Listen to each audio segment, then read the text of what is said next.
You're about to watch another exciting episode of the Dungeon Run, but did you know that you can actually be part of the adventure?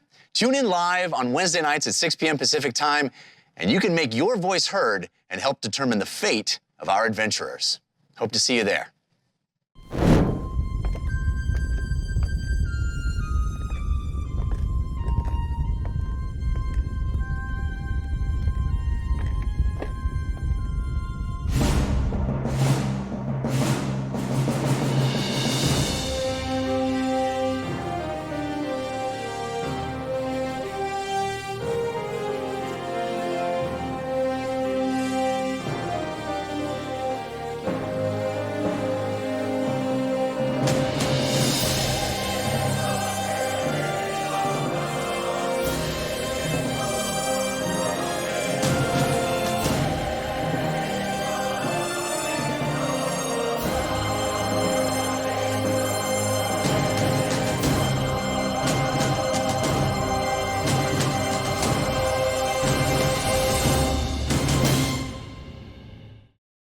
Greetings, and welcome to The Dungeon Run, a live tabletop role-playing game where your interactions help tell the tale. Shall we begin? Good. I am Lord Ereban, Keeper of Secrets and your host for tonight's campaign. Together, we stand witness as our intrepid adventurers face terrible danger and most certain doom in their quest for glory, valor, and most importantly, treasure. Yes, sir! As you'll see, all of the players are still working from home and practicing their social distancing. As soon as the time is right, I'll let all of the players back into my dungeon. Don't you worry your little brains. Throughout our time together, you, the Watchers, will be called upon to help guide decisions made within the game. In addition to our live chat interactions, those that are brave enough can purchase one of our unique props. If you love the show, you can show love. And when you buy show love, Jeff will see it and may read your name out during the game. Cloud King, thank you for that. A potato of the highest caliber. Wait, J-Rock. No. Only the golden ones, please. Golden, please. All right, now I'm going to be very upset, Down to Clown, because you're throwing the numbers off. It's going in the wrong direction. We don't like purple here. We like gold, everyone. Please. For the love of Milo. Purple, please. I mean gold. Yamhammer. What is this? All right, I'm going to stop paying attention to the potatoes because they seem to be going a little crazy here. All right, let's continue. Regarding the love situation. From now on, you have a choice. I think you know this at this point. You can choose to support Team Force of Good or Team Force of Evil. We have two balloons, gold balloons for Team Force of Good and purple balloons for Team Force of Evil. And as you've seen, we also have the potatoes. Gold potatoes for Team Force of Good and purple yams for Team Force of Evil. The potatoes, I should say, and yams are worth 120 balloons each. So a little extra bang for your buck, if you will. Also, like I said earlier, we will update you on which team is showing the most love throughout the show, and we will have a final result at the end. Of course, we do already know that Team Force of Good is going to win. Okay? That's just a guarantee. That's the one I give to you, and everyone else should just be aware of. Done. Dragon Rose, trust me when I tell you. I read the future, I read the past, I read it all. And that's the way it will be. Let's continue. All right. You can also affect the game, I should say, by bestowing on the adventuring party the gift of advantage. That's the ability to roll a pair of 20-sided dice at once, taking the highest value. Or you can set the trap of disadvantage. If a player has advantage, this disadvantage will counter it. And if the player does not have an advantage, they will roll a pair of 20-sided dice and take the lowest value. After all, Life is pain. Gorbin played. Thank you, and thanks, Greta, for that purple balloon. But if you could just do me a favor, just switch the color. No big deal, right? All you gotta do is gold. That's it. It's simple. It's very easy. Just a different color. I know purple looks nice, but gold is better for everyone. It's safe. Now, advantages and disadvantages can only be given to players or the DM. When given to a player, you must specify who at the table it is for, or I will make the choice for you. And if you give it to the DM, which is Jeff will use it in the order received. They cannot be given to a specific NPC, only to Jeff. So please act accordingly. You know who you are. Change box, guess what? I'm fine. Okay? You can't hurt me, because that bowl doesn't affect me. My minion, on the other hand, Milo, is dead. Quite dead. Good job. Hopefully that's what you meant to do. If not, well, you just committed murder, technically. I mean, not really, because he's a minion. He's not really alive. He's not a human, but whatever. You get the idea. That's your problem. All right. Last but not least, we do have Milo's ball, of course, and whatever. It doesn't matter. Since Team Force of Good won last week, Milo feels the pain, and I don't, and that's what's making me so darn happy. Yay! Also, for all things Dungeon Run, head over to the dungeonrun.fandom.com. There you will find more info on our characters, Dungeon Run merch, and the link to the Dungeon Run Discord, where you can join a truly wonderful community of watchers. That's you. You can upload your fan art there as well. And to those who have already submitted, I see you and I thank you. Now, let's meet our brave souls, the cast of characters. Please welcome Jared K. Jack as Sue Red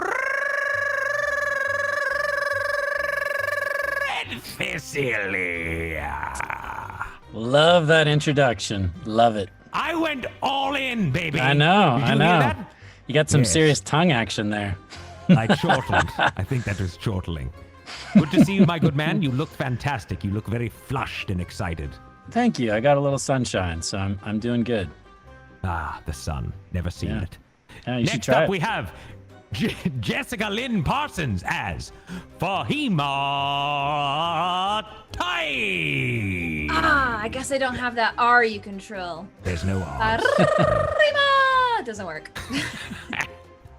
I would if I could, you know? How are you? I'm so good. I'm so excited for tonight. You look excited. Everyone seems excited.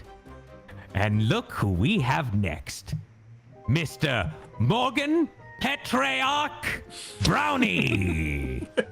That's told him I absolutely would mess correct. with his Thank name. you. That's not it. It's Morgan Peter Brown, everyone. That's Thank the you. true Thank name. you. And You know, he I think- plays... Yes. Go. I was Well, gonna say no, who I you was were going to playing. say that James had a little bit of a rough week last week, so I went out of my way to, just kind of let it flow, just be kind of positive and you're good wearing vibes shades. tonight. Thank you. I've noticed. You're wearing shades. I like it. And you're also playing none other than James Quailers. Thank you very much. I like those glasses. Can I get a pair of those? I think you can. I mean, yeah. Those are- they those might are slide snazzy. right off. Do you have ears? I I forget. don't know anymore. I haven't checked. I'll look. Yeah. Okay. Yeah, I don't look You in can have mirrors. these. They frighten me. Right. But I like the glasses, and I'm Thank definitely you. looking for a pair if you have any extras. Next I'll up, help we you out. have Ronald Ogden as Ugo. He's muted again! Hello! How are you? How did you... What? Wait, which voice was yours? Start Don't again. worry, my friend. Vengeance is coming for you existentially. Is that actually coming out of your mouth, that sound? Indeed, yes. I did Incredible! I've never seen such a... That is like ventriloquism. Yes, How it's are you, quite Ronald? impressive.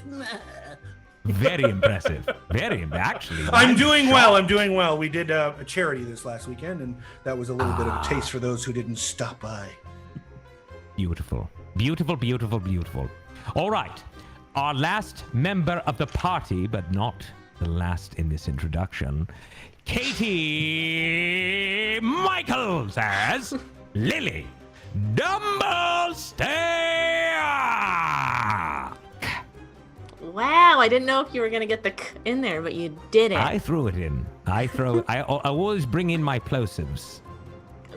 Amazingly so. Yeah, we always say How that are about you? you. Actually, we in the green room we always talk about how you bring The plosives? Yeah, Yes. Yeah, I work it's hard one of- on them. You have your hair up for this one. I have it up. Yeah, it was down, Yes. but it was too big. No, you know what that means? Business. It's time to battle. It That's what means something is going to get killed, and it's not going to be one of you, I hope. I so hope that is true. No, I know it, because I could read the future, just like I can read the future when I say Team Force of Good is going to win. All right, finally, last but not least, our Dungeon Master, the man, the myth, the legend, the greatest roommate an Illithid has ever had, Mr. Jeff Karnata.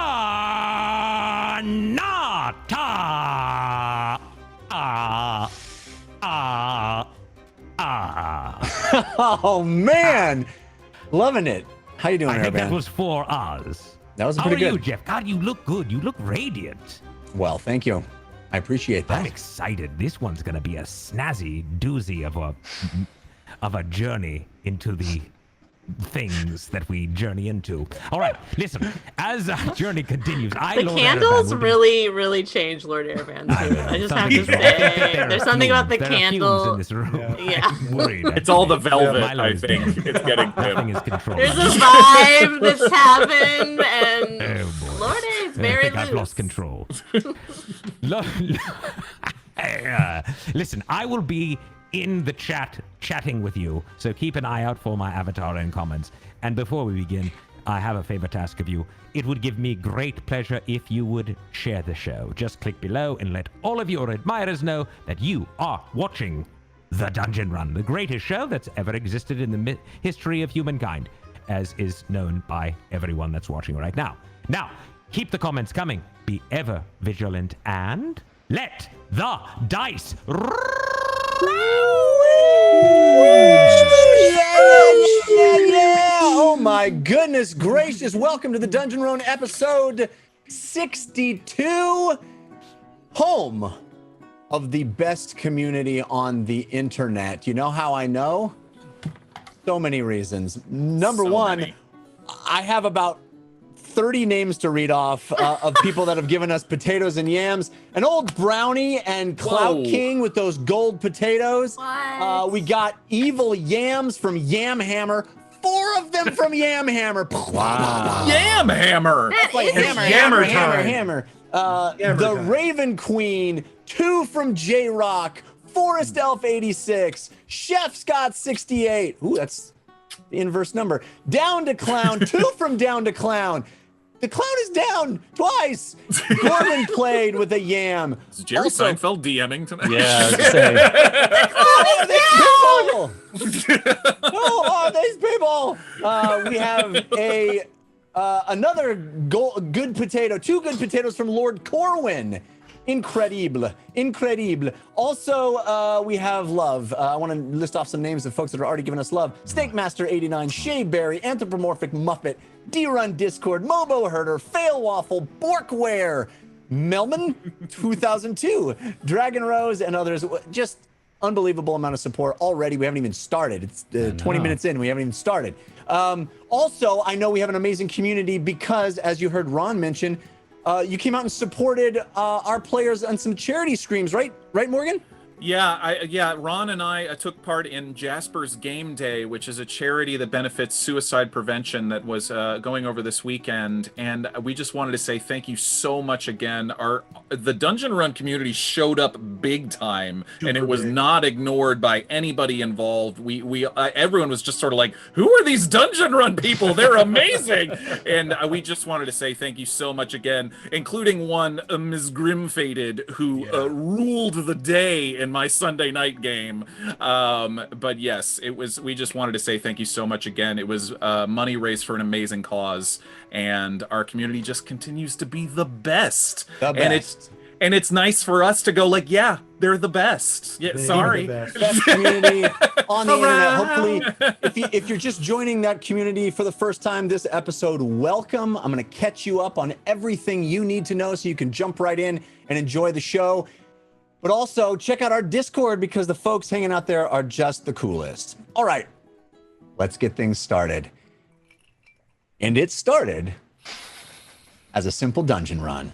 A quest for treasure hidden deep underground. And now, 8 levels of experience later, we're delving even deeper, looking for an even more valuable prize. But how the Heroes of Bingle found themselves in the home of the Tritons, searching for dragonborn treasure, is an extraordinary tale indeed. A tale of time travel, where incredible magic has pulled these 5 adventurers out of their own time, out of their own bodies, and thrown them 22 years into the past, into the lives of 5 sellswords, 5 mercenaries working for the pirate captain Whitebeard.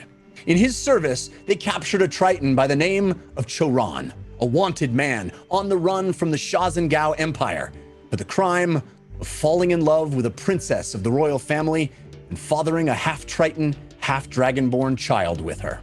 A bounty of 5,000 gold was placed on his head, a bounty coveted by Whitebeard and his crew. But when they apprehended Choron, the Triton told them of even grander riches waiting to be plundered. The treasure cache of the Shaxen Gao, hidden by the Tritons under the city of Kingdon, in a place his people called the Mantle. The Tritons had agreed to safeguard the riches and magical items to ensure that they were safe and far away from Dragonborn lands. But Whitebeard betrayed Choron, setting up a meeting at sea with the assassin monks of the Shaxen Gao to turn over the Triton and his family and collect the gold.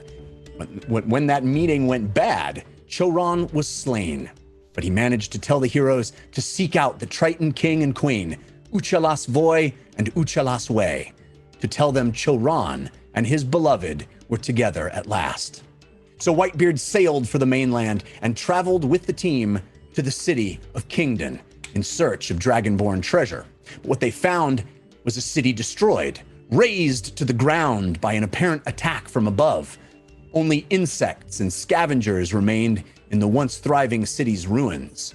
But they also found an entrance, a hole in the ground that led deep into a subterranean chasm.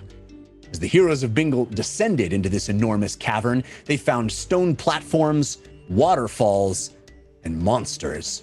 Giant toxic bats and crawling Kruthiks protecting clumps of pulsating egg sacs. James cast Fly on Uggo and Civ, who battled the winged bats in the air over the dizzying chasm. Lily and Fahima fended off Kruthik hatchlings that spewed from the cracks and crevices of the chambers, trapping them in magical cages and threatening them with intimidating flutes. But when James dropped concentration on his fly spell to manifest an illusion of a terrifying red dragon, Civ and Uggo came crashing to the ground, and the party was forced to defend themselves across hundreds of vertical feet of rock and stone. The battle was on, and it nearly cost them their lives. And in the end, the presence of the illusory dragon discouraged more predators from joining the fight and allowed the team to make it to the bottom of the chasm in one piece. Fahima granted Uggo frigid ice breath, which he used to flash freeze the remaining Kruthik eggs, tossing them harmlessly into the water below. After a long rest inside Fahima's magical tiny hut, the team leapt into the water themselves, shooting out through a dark tunnel carried by the briskly flowing current. The flume ended in pools of standing water, illuminated by bioluminescence, and at an archway framed in coral. Above it, in Aquan, was written, Habitat of Uchalass. Fahima turned Civ and Uggo invisible, and the team sloshed through the water at their feet, emerging into a large chamber, ringed with dead and dying coral. In the center of this large room were 2 high-backed chairs, decorated with shells. Sitting in them were 2 figures wearing coral crowns. And that is where we left off last week.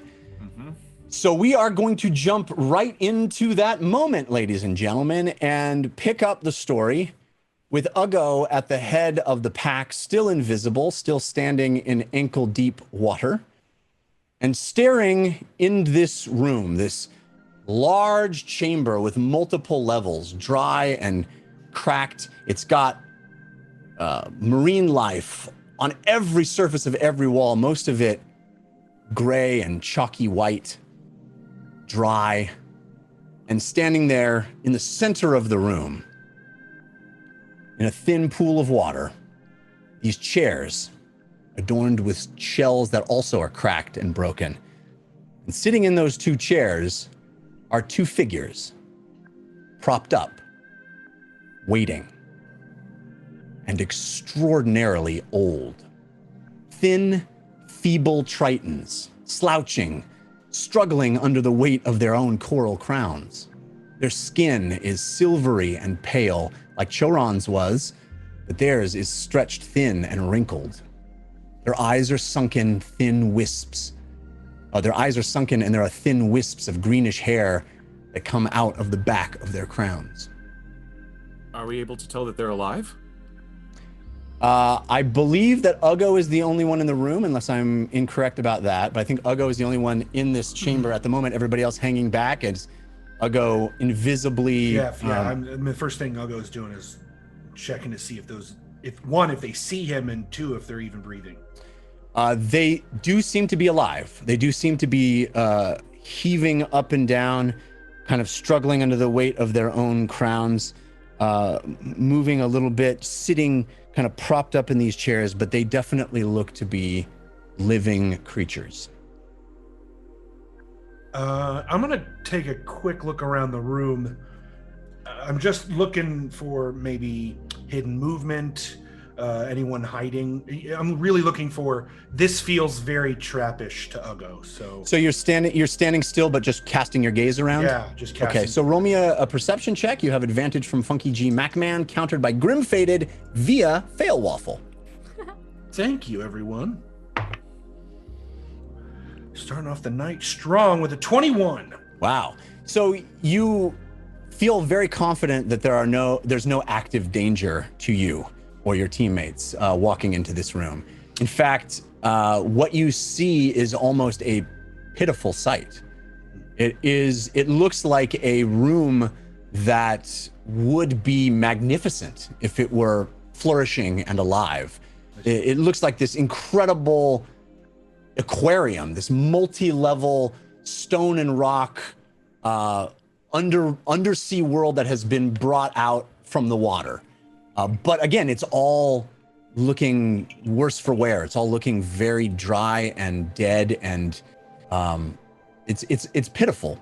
And the two figures in the chairs also look pitiful. They don't seem to have noticed you, and they sit there. It's strange that they're the only things that seem to be in this room, and they seem to be waiting and just sort of rocking back and forth slightly, attempting to maintain their balance as these coral crowns are resting on these old heads.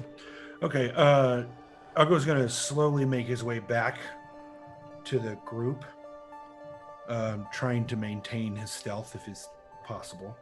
Yeah, I think he can, slosh out of the room, no problem. I don't think there's anyone else other than two very old, I assume, Tritons in there.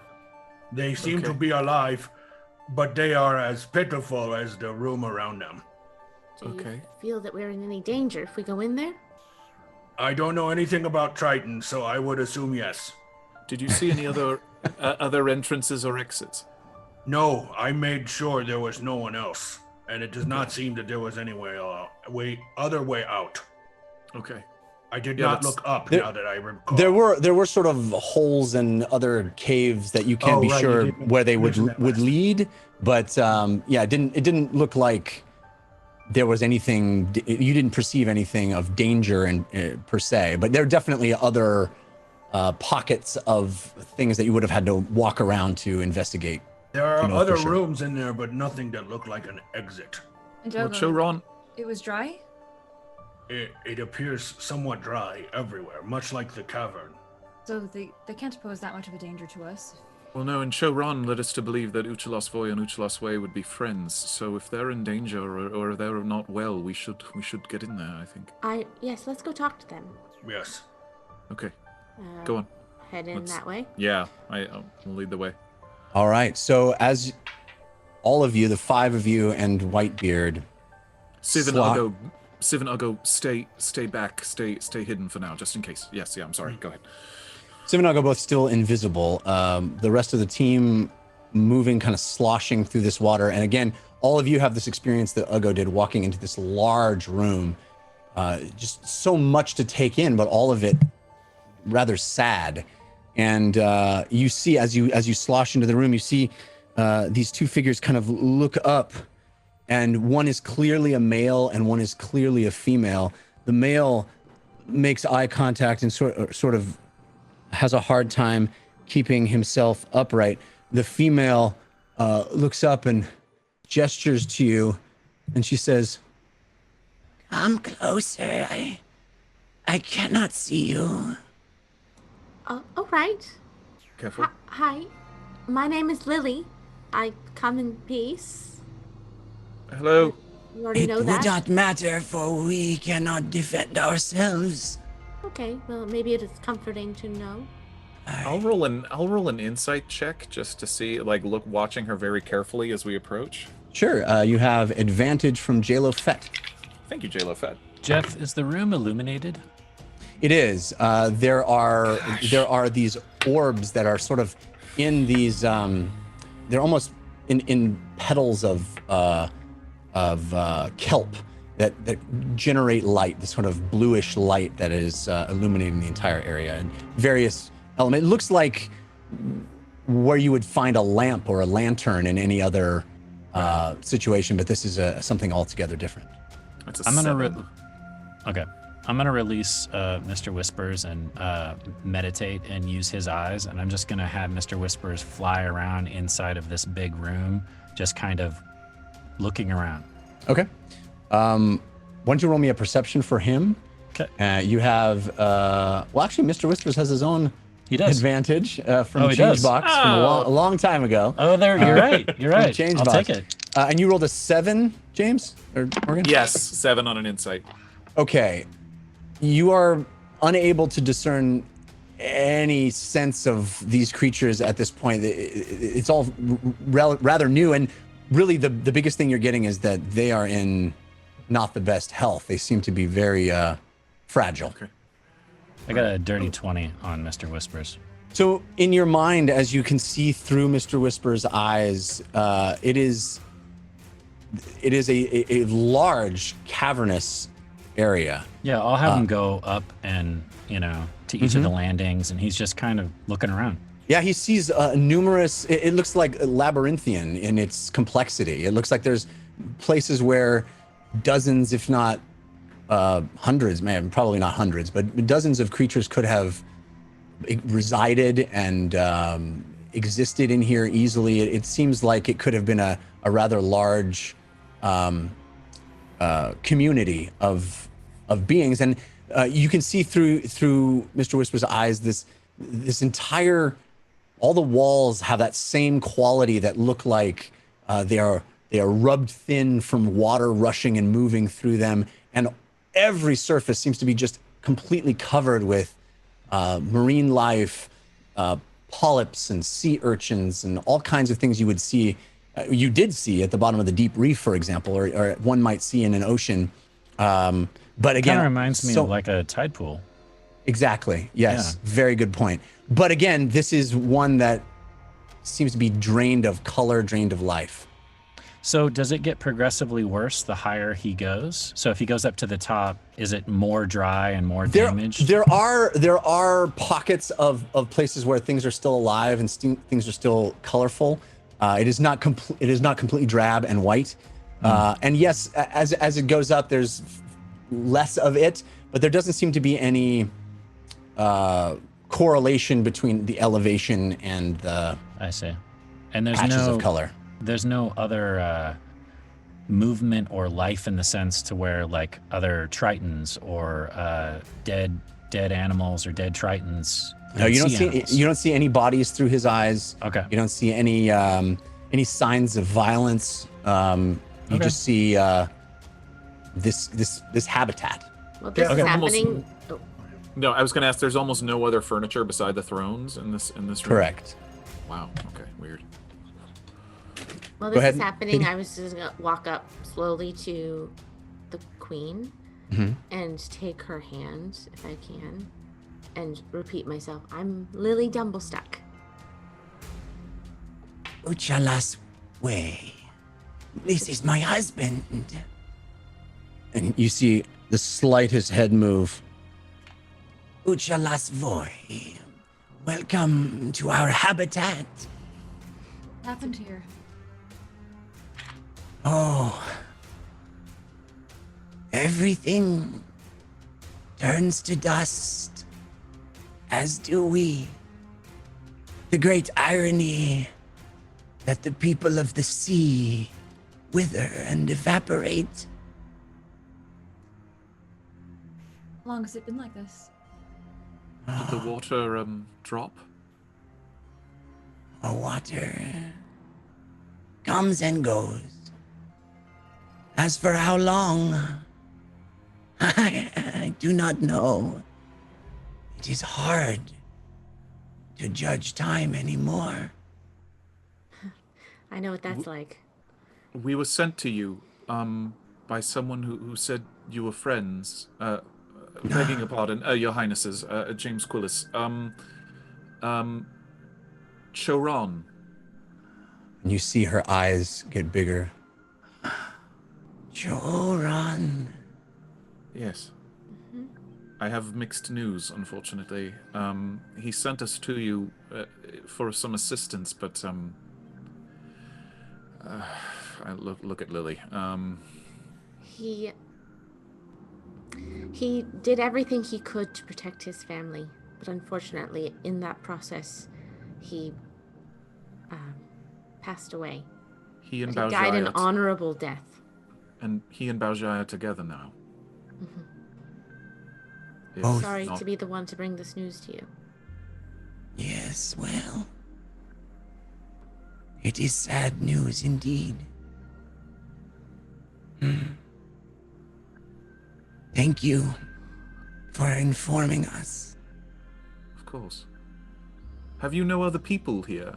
Where are your family, your kin, your servants, anything?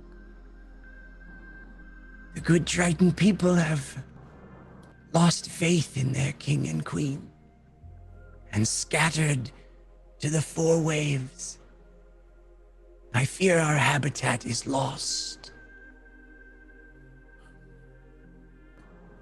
May I ask what happened? The dragon destroyed the surface. We saw the aftermath. We retreated to the mantle and many lost their lives. Now we sit and we wait. We will not abandon our home. Was the dragon searching for the treasure, the treasure of the Shaxen Gao? That's what we assumed. I look at Whitebeard. Yes. Was it Yes, successful? it did. Make no mistake. That treasure is a dragon's hoard. Why the Dragonborn have it, and why they hide it is unknown to me. Were you able to tell? This is an odd question. Were you able to tell? Was the dragon acting of its own accord, or was it? Did it have allies? It destroyed. I know nothing more than it destroyed. I do not know why it was searching, looking.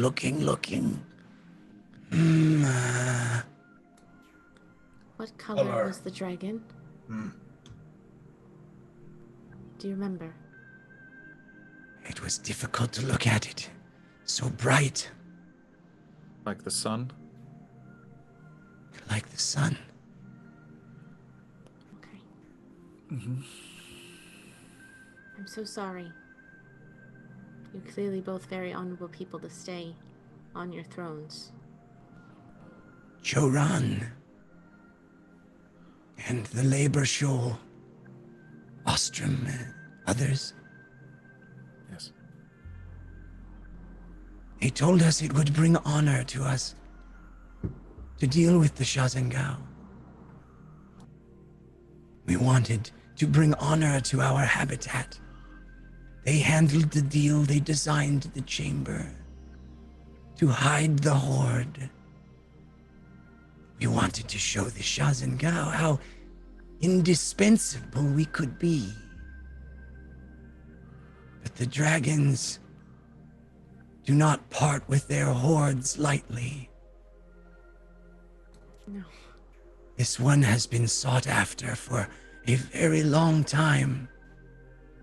The Dragonborn have always stayed one step ahead, and it has remained hidden, safe, until Joran took the raiments, took them for his own safety and the safety of his beloved, took them as protection, as collateral. A bracelet? A belt? Yes. The things one does for love. She turns and looks at Uchalass Voy. The things one does as a father. But taking the raiments out of hiding, using them, even for noble purpose, was unwise. It alerted the dragons. It made them search and destroy. Wow. Joran stole the raiments. But the greatest prize remains. We know because the creatures remain, drawn to the magic, drawn to the power. The insect. The creatures. The insects. No. The guardians. Okay. The Shaxen Gao knew they would come, and we are powerless against them.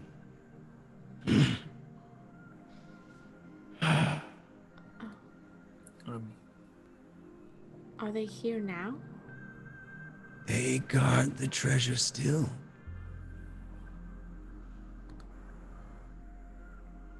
Well, I feel a little, there's a lot of information. yes, I feel a little awkward. I want to clarify something. Is Joran your son?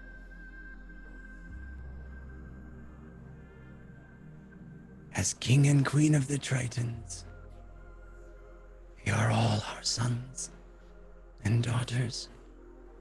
Oh. Even us? The Tritons. Oh. I miss my mom, so I was just kind of hoping. She squeezes your hand. She squeezes your hand about as hard as she can, which is not very hard. Is he heir to the throne? Joran. Yes. Is dead. You tell us. Huh? Yes. Dust. Dust. Son? What can we do for you? We could get rid of those creatures. They will obliterate you. Perhaps. We're tougher than we look. Perhaps not. You see Whitebeard step forward from the back. How much treasure are we talking about?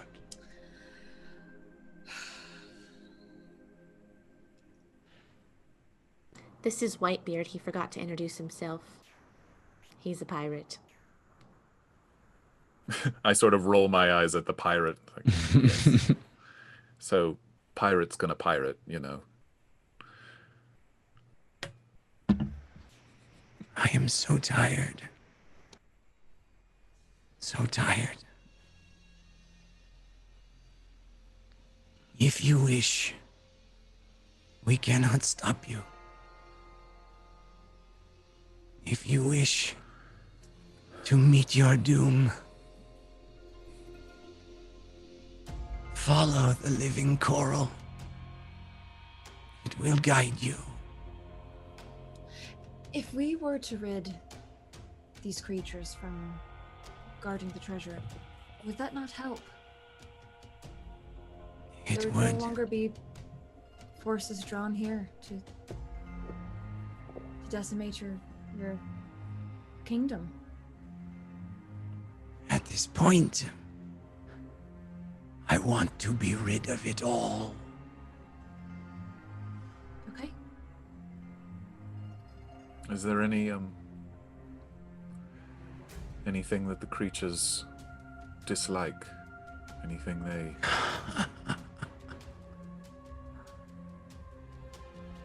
anything we could use to ward ourselves against protection or against damage? What do they look like? Smell like? I fear you will die. And there is nothing I can say to stop it. Okay. So you're saying they have no weaknesses? Is that the translation? Just humor the weak adventurers who want to head first into head into battle for you. I know nothing about how they can be defeated. We are powerless. We sit and we wait to die. Is there anything nothing to be done to bring the water back for you? She looks over at her husband. His head down. This coral crown heavy on his head.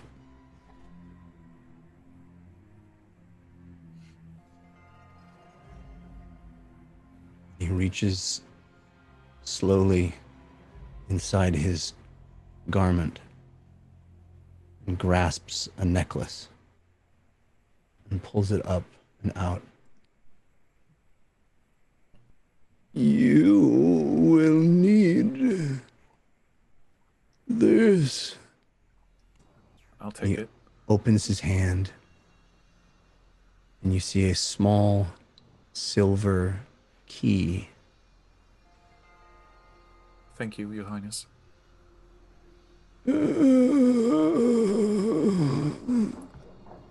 Does it seem magical in any way, Jeff? Can I roll an Arcana check or anything on it? Sure, you can roll an Arcana check. You have advantage from Breba. Thanks, Breba. 21. Nice.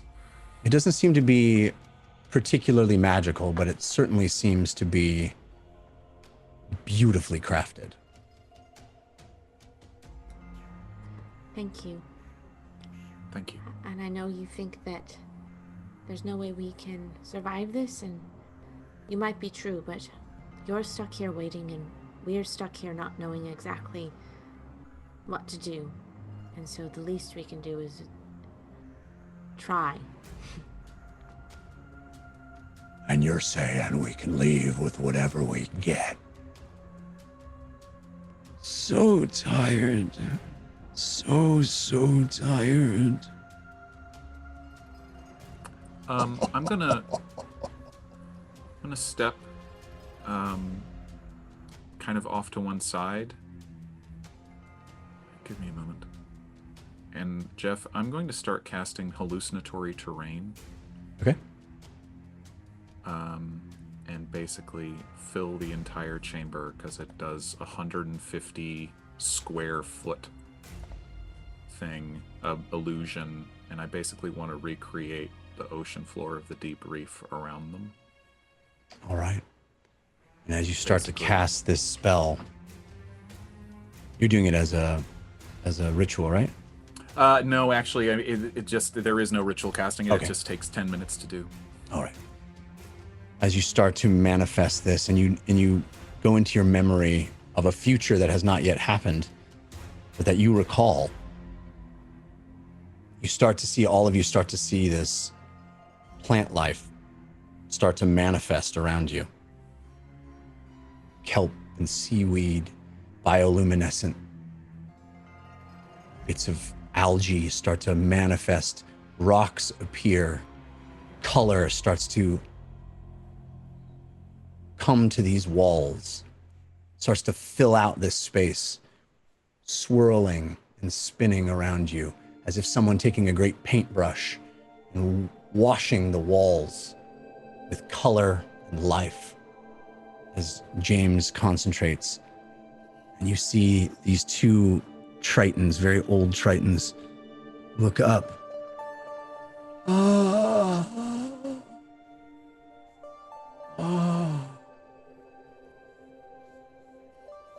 I haven't seen that. A beautiful lie. But thank you nonetheless. I thought you might enjoy the scenery. I like her. I believe my husband is getting a lot of joy from that. Thank you.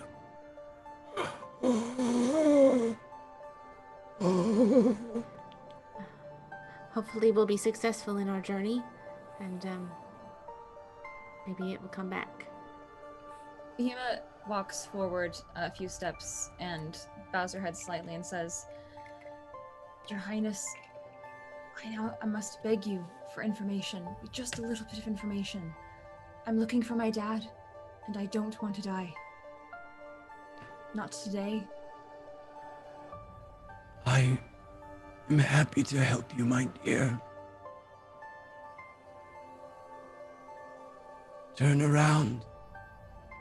Walk back from whence you came. And leave this treasure to rot.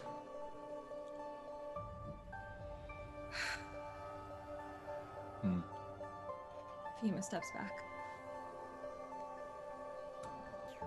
It's okay, Fahima. We'll find him.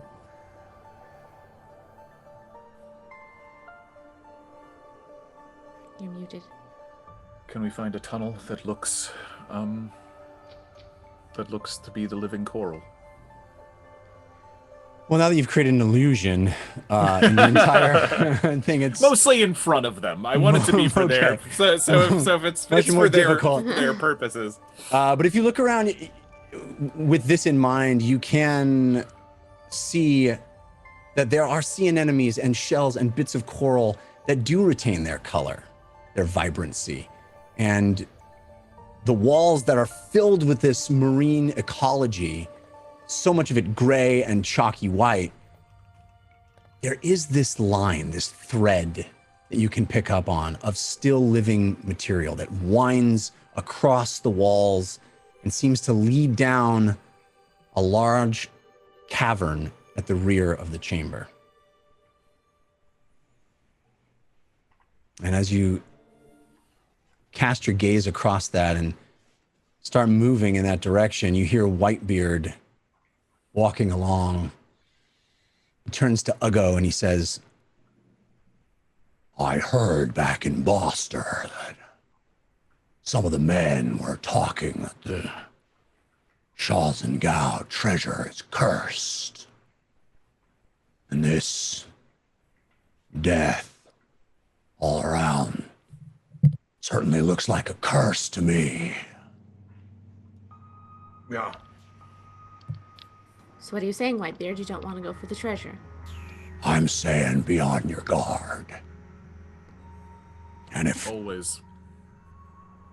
right, cards. Let's do this. Invisibility lasts for an hour, right, on Civ and Uggo? Yep. Yes. Kind of forgot All right. you guys are invisible standing there. Do we Well, see I'm where not we're talking. going? That's the point. You forgot. So you guys are going down this, following this this trail of sort of living marine life. Jeff, I'd like to linger behind for just a moment and Sure. approach the two thrones. Okay. I'll give them a bow, Your Highnesses. Thank you. As I leave. Try and make you Lady. proud. I'll get You all sort real of start close. making your way toward the back, and Yes. Civ, you are inside this grand illusion that James has manifested. You see it very clearly being this close to the king and queen. I'll get real close to both of them and just whisper to both of them. Is this how you want to go out? Withering away.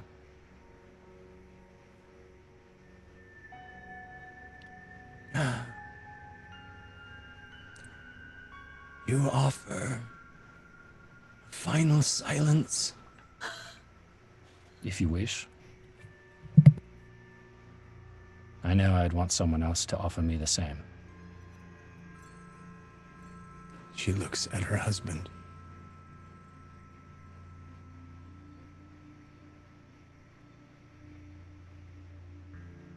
Not today.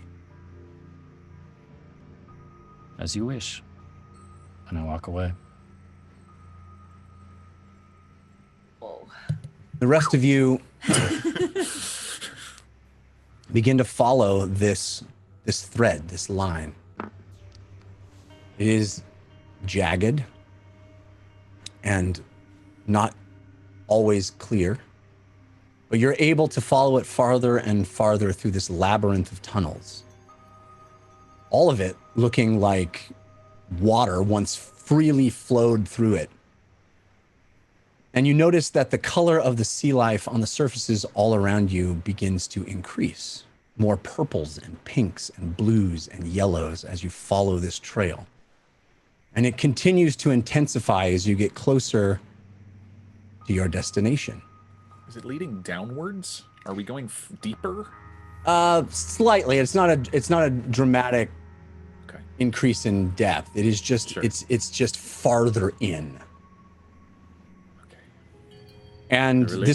this process takes a few minutes. It is twisting and turning, and you're not exactly sure where you are in relation to any other parts of this place. But you eventually arrive at the mouth of another very large chamber. And it smells like the ocean. This vast room with cavernous ceilings looming high above you. As high, it seems, as the original chasm that you descended into to get here. It's a huge space. And as you step up to this opening into this massive chamber, the five of you in Whitebeard, you feel this thumping, like a heartbeat. Thump, thump, thump, thump. Is it in your chest? Is it the room itself? There are large sheets of coral that extend underneath your feet. Plates of coral shelf that look like a seabed extend out into the chamber. I'm gonna grab Fahima's hand when that happens and just look at her like, do you feel that? Or if it like, that's all. You can keep going. Just a Yeah. moment of No, that's great. reality check. In this room, in contrast with the rest of the Habitat of Uchalass, everything is alive and vibrant, bursting with color. The back of the room, indeed, all around its circumference, are towering pillars of coral in kaleidoscopic hues, incredibly intricate formations of polyps and coral colonies twisting and growing to dizzying heights. And it's truly spectacular to look at, a mix of pastels in blue and green and yellow. And these pillars rise out of deep, dark, standing water below, actually moving water. And the water itself seems to be teeming with life. Yes, deep. Schools of fish, large and small, move just under the surface. In fact, the majority of this room, far below where you stand on this outcropping of coral, is submerged, the water moving and swirling in a counterclockwise direction. But out ahead of you is a bridge. A stunningly beautiful bridge made out of stained glass. Its own swirling colors of aquamarine create a gorgeous pattern that crescendos in an exquisite spiral shell pattern at its center. And the edges of the bridge glow with that same light manifested from those same orbs nested inside those blooming petals of kelp. This is truly one of the most beautiful places you have ever seen. The bridge extends from the coral shelf upon which you are standing out over this whirlpool of water to a small island of coral that sits in the center of the chamber. This mass of vibrant color growing up and out of the water is layer and layer of marine life, an entire ecosystem of shells and coral reef clustered around a series of sculpted platforms, carved and painted with intricate designs. A set of stairs wind their way up these platforms, arriving at the topmost point of the coral island, where you see a golden chest prominently displayed. It is ornate and menacing. A shining skull with ruby eyes embossed on the front, sharp wings extending out from the skull. It's an obvious reliquary, the likes of which you've never seen. Grand, ostentatious, tantalizing. But the gilded treasure chest at the top of the stairs is not the most alarming feature of this chamber. Oh boy. In front of you, on the bridge, stand two creatures that seem to be made out of crystal. Brilliant cut stones in humanoid form, reflecting the light in myriad colors. You can hear them over the sound of the water below, the jagged shards of their bodies scraping together as they move. And behind them, above them on the platforms along the stairs, are two even stranger beings. Tall, statuesque figures in long hooded robes. Humanoids, but each of them with strange, smooth, mouthless faces. And 6 arms. Arms that gesticulate and move in precise patterns around their bodies, trails of arcane energies flowing behind them, encircling them.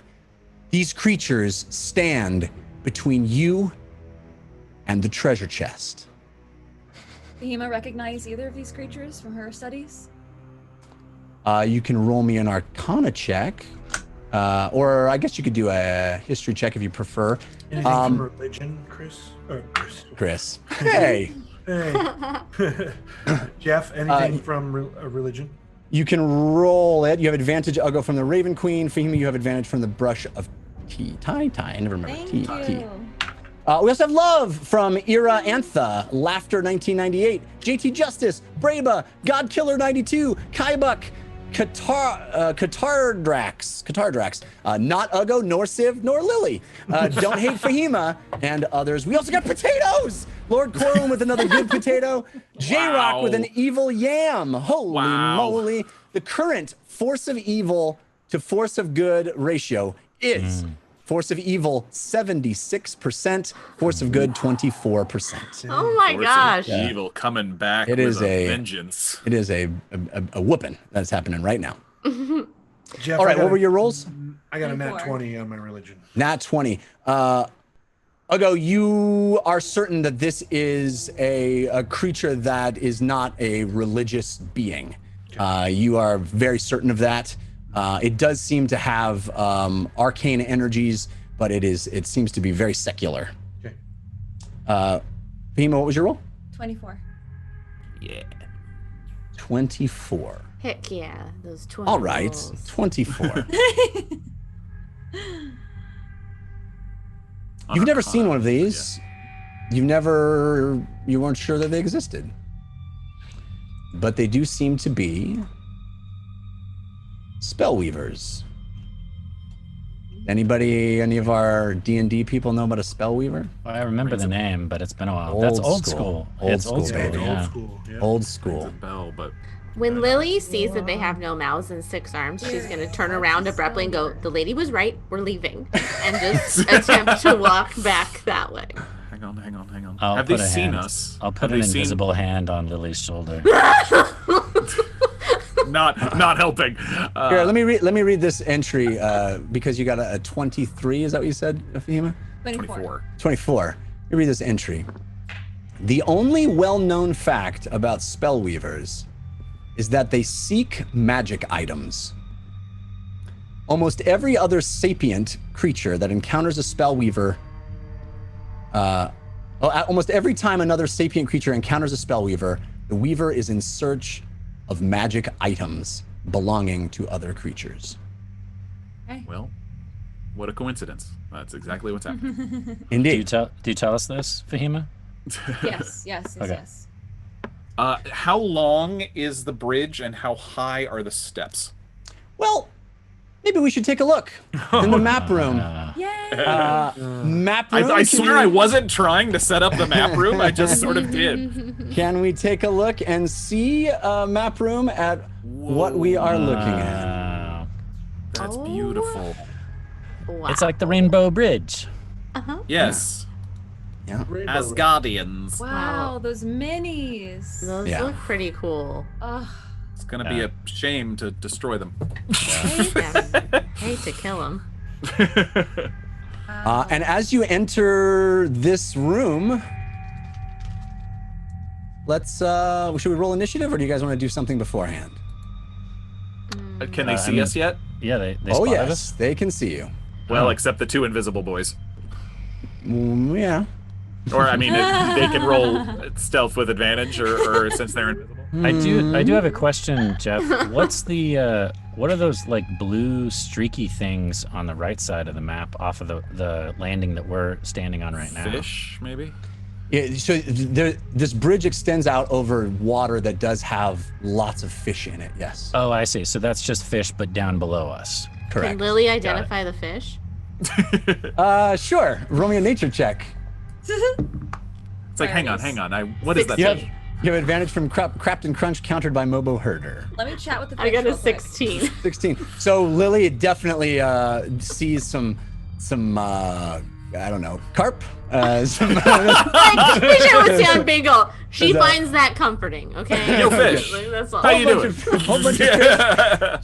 Jeff Kanata, not a fisherman. I don't know. Let me I don't know. there. Carp? Blue fish, red fish, green Something. fish, yellow One fish. fish, 2 fish, red fish, blue fish. You got them all in there. That there is a blue fish. I do This have one's another got a question. little star. This one's got a little car. What a I lot do of have fish another there are. question, Jeff. According Yeah. to the map room, the 6 armed individuals have magic coming off of them. Is that true in-game as well? Yeah, that's why I said part of the description I read. Right. I know they're weaving their hands around, but I didn't know if they were actually actively casting already. No. I mean, they're just, you can just tell they are, Magic. yeah, they are magic. They are Got using arcane energies. Meep is gonna peek her little baby head out of Fahima's cloak and cast Protective Shroud on her. All right. And you said the water is swirling, correct? It's moving around? Yeah, so if you, Mapper, maybe we can do a more top-down view for just a moment. We can get a real bird's eye view on this scene. Wow. It is moving in this counterclockwise direction. So it is rotating around the island that sits in the center of the room. It is, it's moving in a sort of a whirlpool. There we go. Thank you, Mapper. Is it moving very fast, or is it pretty lazy? It's moving relatively fast. It's not. Okay. I wouldn't say it's like rapids, but it is moving at a brisk pace. You hear James say under his breath, I really wish I could still cast water breathing on all of us. I'm sorry about that. What's the light situation? I'm sorry if I missed it in your description. The light? Yeah. Yeah, you can see these sources of light on the edges of the bridge, and the room is well lit. It's not fire, right? It's sort of a... It's not fire. It's a glow, okay. Yes. James, I have a very important question. Oh, Yes, invisible Ugo. If you had another pair of hands, could you cast more spells? Maybe. Another pair of pants? Hands. He's saying Hands. since they have 6 hands. I also heard pants. Yeah. Sorry, And the I was invisibility, I can't confused. Depends on who Sorry to tailors the understand you. pants. We're totally not in danger right now. Let's just keep talking. Let's roll initiative, everybody. Okay. Well, there was something I wanted to do because I was assuming I was invisible, but Yeah, that's you're fine. invisible. You're invisible. What's up? I would like to essentially cling to the side of the bridge and start to sneak along the side of it, either on the bottom side or on the actual side. But I guess that's probably on my turn type of thing. Yeah, well, let's do that in initiative order. Okay. You have advantage from Uncle CW, countered by Failwaffle. Okay. Civ, Fahima, you have advantage from the Brush of Tea. James, you have advantage from David Gen Pro. Ugo, you have advantage from Goofus McDorkle. Lily, you have advantage from Lucas from Canada. Okay. Thank you, wonder Lucas what- from Canada. I wonder where he's from. Yeah. And I have advantage from Tennessee, Forest weirdly. Elf 86, countered by Vutha Vith for Whitebeard. Whitebeard rolled really well. He's welcome to go first down the bridge. I mean, just go get it, Whitebeard. We'll be right here. Send him in. Civ, Go get what is your roll? 24. Nice. All right, Fahima, 12. James, Dirty 20. I go. 24. Lily, Nat 20. Way to go. Nat 20 will go first, because why not? That sounds fun. And then I'm assuming, Civ, you have a higher dex than Ugo? Yeah. Yes, much higher. All right. So, we go. I guess Whitebeard didn't roll that well. Let me roll, guys. I have advantage from Caldera, countered by Era Antha on the first. Okay, and then I have advantage from Caldera on the second. Okay. All right. And they clearly see us, yeah? There's no Yes. like, we're gonna stealth out of their view. They You know we're- you walk into this chamber and you walk out and you see all of this in front of you, and yes, it does seem like these creatures have spotted you and do not like you being in this chamber. So Lily, you go first, then Civ, Ugo, James. Okay, so I'm going to look at these fragile glass monsters at the end Very of fragile. the bridge, and then I'm gonna attempt just to panic shatter them. Because Lily was Panic shatter. Panic shatter. yeah, panic shatter. It's when you shatter when you weren't quite ready to combat. All right. Are they in range? They're pretty far away. Yeah, how far away are they actually? Let's see. Really far. Shatter has what, a 60-foot range? 60. Yeah, I they don't think might- you're gonna get there. Okay. 60's halfway, I think, if I counted correctly. Okay. To the big So 10, 20, 25, 30, 35, 40, 45, 50, 55, 60. Yeah, get you to the shell. Yeah. okay, I don't want to do that. I don't want to shatter the bridge, so I won't panic shatter. Okay. I never go first in initiative. I know, it's tough. This It is is. tough. It's a mixed blessing. You're setting the tone for what I this know. is going to be like. Actually, you know what I'm going to do is I'm going to hold shatter, which I know isn't like the most ideal move economy, but I'm going to hold shatter for when I get within range of them. Okay, are you gonna move? You can move within range of them. You're saying if they move I'm within your very range? scared of them. Yeah, if they move within my range. All right, Yeah. fair enough. So you will So kind start. of Lily's like very unsure of what this situation is and what our plan is because we just walked in here into a fight. Mhm. And so she's gonna like ready shatter, and if they get close enough or she gets close enough to them, then it will go off. Okay. Civ, you're up. I'm assuming they can't see me because I'm invisible, so I'm going to move to the left side of the bridge and then I'm going to put a dagger in my mouth and then crawl with my claws either along the side of the bridge or underneath the bridge, whichever one is more feasible, because I don't know what the underside of this bridge looks like. I mean, you can certainly crawl along the side of it freely. If you want to go underneath, I'll make you do an acrobatics check. I mean, I'm fine doing acrobatics. Sure. Yeah. All right. So you have advantage from Cosmic Lord 09. Thank you, Cosmic Lord. Nat 20. Hey-o! No problem, Woo. You are clinging to the underside of this bridge, and you are crawling along it. Tell me, how far would you like to go? You have quite a bit of movement as a tabaxi. I have 30, and then once I get to the bridge, 20, 30 get you to the bridge. Yeah. Okay, then I have another 20 dash. 15, 20 gets you to basically the shell, the edge of the near edge of the shell. Okay, and then I can actually use my action to do another 20 to go. I'll still stay underneath the bridge, but I'll get all the way over to directly underneath, essentially where the bridge meets the island on the opposite side, but I'll stay underneath the bridge instead of popping back up on top.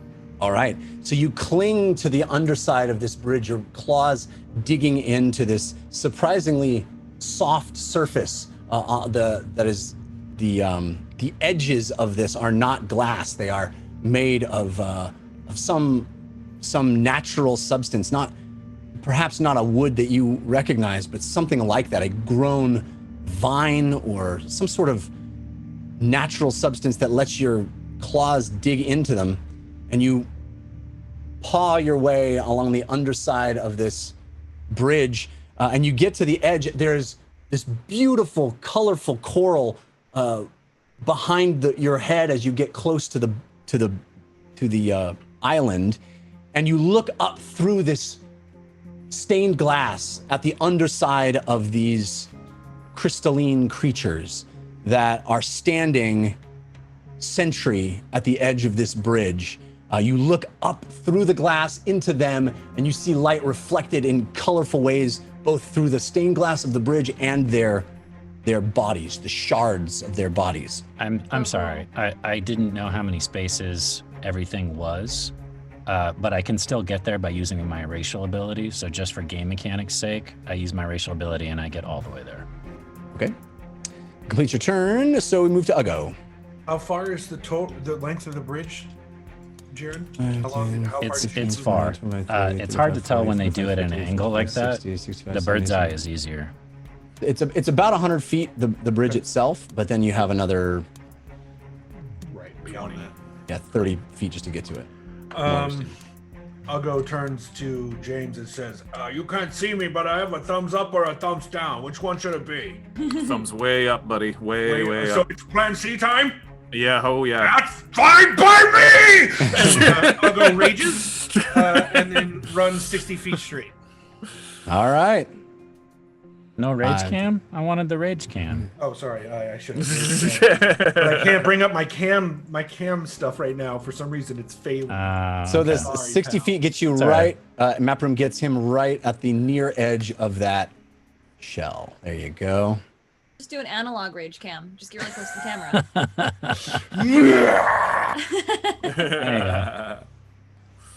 And that completes my turn because I'm out of action, Kami. All right, James, you're up. Just out of curiosity, when large raging Uggo crashes across this bridge, does it seem pretty sturdy? It does. It seems very sturdy. Yeah, he's thundering. You hear it kind of reverberate, this boom. Okay. And that sound of hitting boom, boom, boom across glass. I still have meld into stone going because it lasts 8 hours without concentration, and I did it at the beginning of the day. Is this rock that we're on? It's coral. It's living, alive. Okay. Is there any stone kind of? I'm looking at that platforms in front of us, in front of the bridge. Are those stones at all? I don't know. This entire outcropping that you're on, the island itself has some stone on it because those cut stairs are made out of stone. But everything that you're on right now is all coral. Got it. Okay. So James is going to walk 30 feet straight forward, get as far as he can, like stepping onto the bridge. and looking at all of those baddies in front of us, and realizing that I'm the only visible person in the front. So I'm just sort of like, hello, hi, visitors from out of town. It's a pleasure to meet you. 2 Eldritch Blasts at the Spellweaver on the right. At the Spellweaver. Just for clarity, how large are each of these things? Like, what are their size? Good question. The Spellweaver is a medium creature, Okay. and the crystalline creatures are large. Okay. Eldritch Blast has a range of 120 feet. It looks like the Spellweaver on the right is just within that, or if not, I will aim at the purple crystal guy. But yeah, I would like to hit one of the spellcasters if I can. You said 60 feet? 120 is 120. Yeah, you can get to it. You can get to it Okay. with 120. Yeah, two Eldritch Blasts at that dude. Okay. So you have advantage on the first from Pathogen Jester, countered by Grimfaded. Okay. But advantage on the second from Fallstar. The first is a 26 to hit. Ooh. Yep. Ooh, and the second is a 25 to hit. Okay. They both fire. You manifest your eldritch energy, this purple energy, and you fire it, and it's aimed directly at the Spellweaver. But for some reason, as the purple bolt extends out of your hand and flies true, it is pulled over to the crystalline creature. It actually forces your blast to hit it instead of the mage behind it. Fascinating. Did everyone see that? Yes. But it does hit, and you can still roll damage. For 18 force damage total. All right. To the one on the right, you said? Yes. Okay. Blue boy. Interesting. Yeah, that's my movement. So you said 18 points of damage? Yes, 18. All right. We are up to Whitebeard's turn. Whitebeard is also going to see Uggo charge, and he is going to charge as well.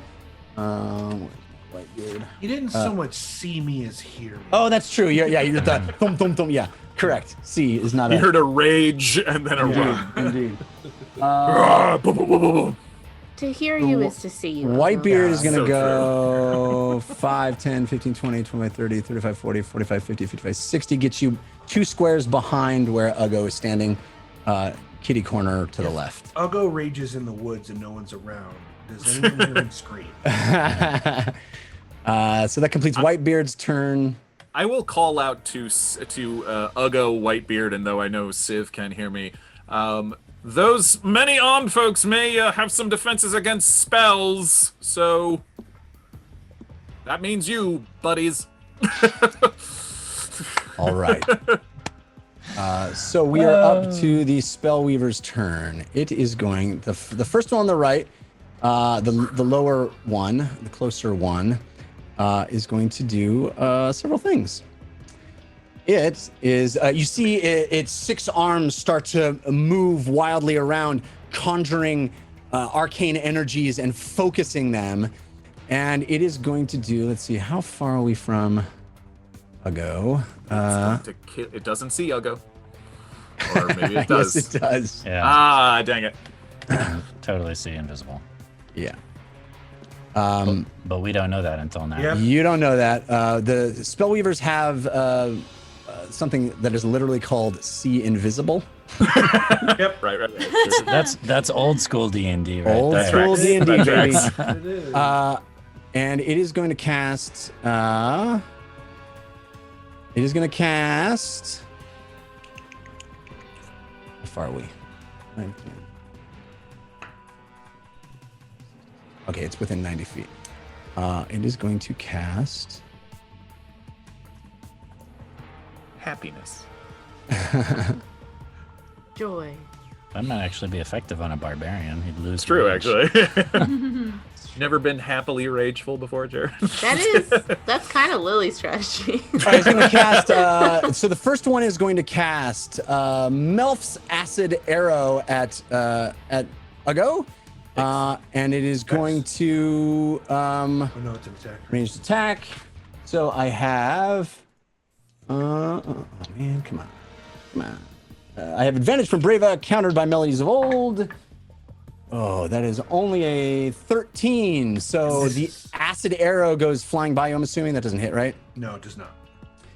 But he's not done, because that's Of course not. second level spell. He's got 6 hands. He's got 6 hands. God. I'm waiting for the second spell to come down the road. Yeah. Yeah. He's going to also cast. Oh, you're not close enough for that yet. How far away is he again? Sorry, Ugo from the. From Ugo, he's about Spellcasters? 80, 90 feet. Okay. He's going to cast Chill Touch. And that is. Oh, I have advantage from Sitar. I don't think I even need. So that's a dirty 20. You take 1d8 necrotic. Okay. 6 points of necrotic, and you can't regain your hit points until the start of your next turn. So this skeletal hand kind of manifests out of the sky right next to you and grabs you. And you have disadvantage on attack rolls until the end of your next turn. Oh no, I'm sorry. That's just for undead targets. Excuse me. So you have this hand on you. Took 1d8 damage. That is a cantrip. I'll do a deal for you. I'll go undead if I get to choose the undead. Just at the disadvantage. Vampire Ugo. Try Bodek, Ugo. Yeah. And what the hell? It's gonna throw a fireball at you too, because it's got. Holy cow. Behemoth, that's your At least I get a move. save on that one. So that uses up all its arms. Jeff, so you basically, can't these kill creatures, Whitebeard. these creatures can. The thing about spellweavers is that they can cast as many spells. The level of the spell takes an arm. They have 6 arms, so you can allocate that however you want. So they can cast 6 level 1 spells, or 2 level 3 spells, or any combination that adds Any up to 6. cantrip counts from one arm. Correct. Wow. Okay, so roll your dex saving throw, please. I will roll my 86. Get to them fast, Civ. Nat 20 again. Yeah. All right. Good God. 11, Too bad Nat 20s don't prevent all damage. Yeah, really. 18. That's 18 plus 5 is 23. 23. So half of So half of that is 23. 11. 12. Yeah, 11. Is Whitebeard getting hit by that fireball? Yeah, he is. He's gonna roll his save. He does not save. Whitebeard's taking 23 points of damage. All right, so you see this thing, it shoots an acid arrow out at you from one hand and goes flying across the battlefield, across the water, over the beautiful stained glass bridge, missing you, whizzing by, but then a fireball explodes right there. Yes, thank you, Map Room. Well done. Whitebeard screams. You see him grab at his beard and pat it out, trying to put the flames out on his own beard. He's burned and he looks up in anger. And luckily, Ugo has managed to get out of the way of the worst of the blast. That's only one of the 2 Spellweavers, folks. The other Spellweaver is going to cast Blink. Oh no. So Okay, not that great, but okay. is 3rd level, and then it will also cast 3 firebolts at Ugo. So 3 attacks. First one is a 12. Second Nope. one is a 17. Yes. Third one is a 14. No. Yes. All right, so only 1 hits. So that's only 1d10. Okay. Is this how we die? 5 Not points. 5 points of fire damage hits you as well. And at the beginning of each of this thing's turns, I will deal with blink. Yeah, right. At the end of each of my turns. Okay, so I'm gonna roll that right now. I have disadvantage from Shayberry, and I already didn't do it. Okay, so nothing happens. All right, so that is the the 2 Spellweavers. We're up to Fahima's turn. Wow. You suck. Yeah. This is when the gloves need to come off. Yeah, no messing around. Look at Fahima and Lily on the other side of the bridge. Yeah, Like, right? We're so far away. we Mr. did. Whispers. Mr. Whispers looks at the two of you like, want to get out of here? Now, how far away exactly are we again? I guess You are quite a ways. It is. I'm 100 30 feet. Ugo's Yeah. 60 feet. Yeah, and then there's another 80 probably to get to, or another 60 at least to get to the 5, 10, 15, 20. Like 120-ish. I guess I'm wondering if Yeah. I run up 30 feet, use my movement, am I within fireball range, 120 feet? Yes. Depends on what you're aiming at, but I think you'll definitely hit the let's just call them what they are, folks.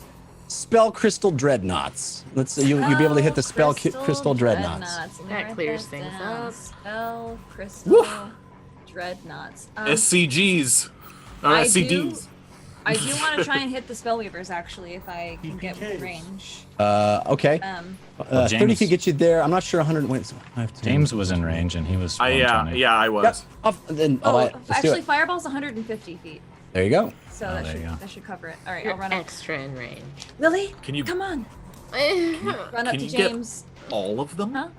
Can you get It's all a of them? 20-foot radius, so I don't think 40 I could get feet all of from the- them. 40 feet from the Dreadnought to the last Spellweaver. Is that possible, map room? I can Yeah. tell you right now because I have the map on other way. 5, 10, 15, 20 does not get to the.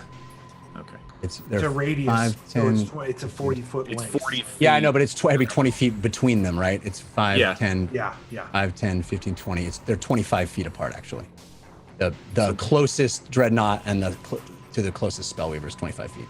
So then. All right, so I'm gonna aim for the 2 spellweavers. But if you want to put it, but no, it still wouldn't work, right?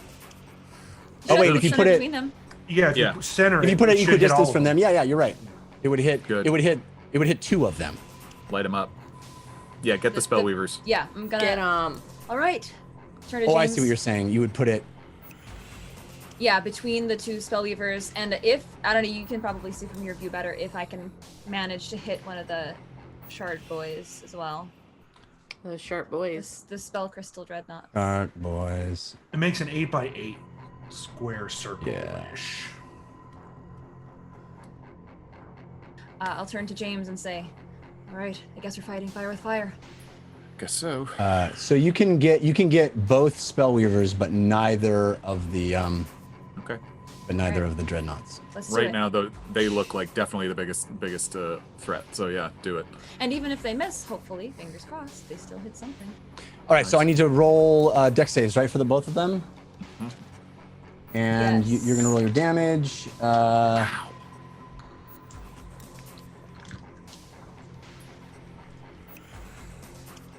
They are I beautiful. have nothing. Oh, that's a Gorgeous. 19 Terrible personality. Though. Saved. and a 21. They both save, so they'll take half of the damage, and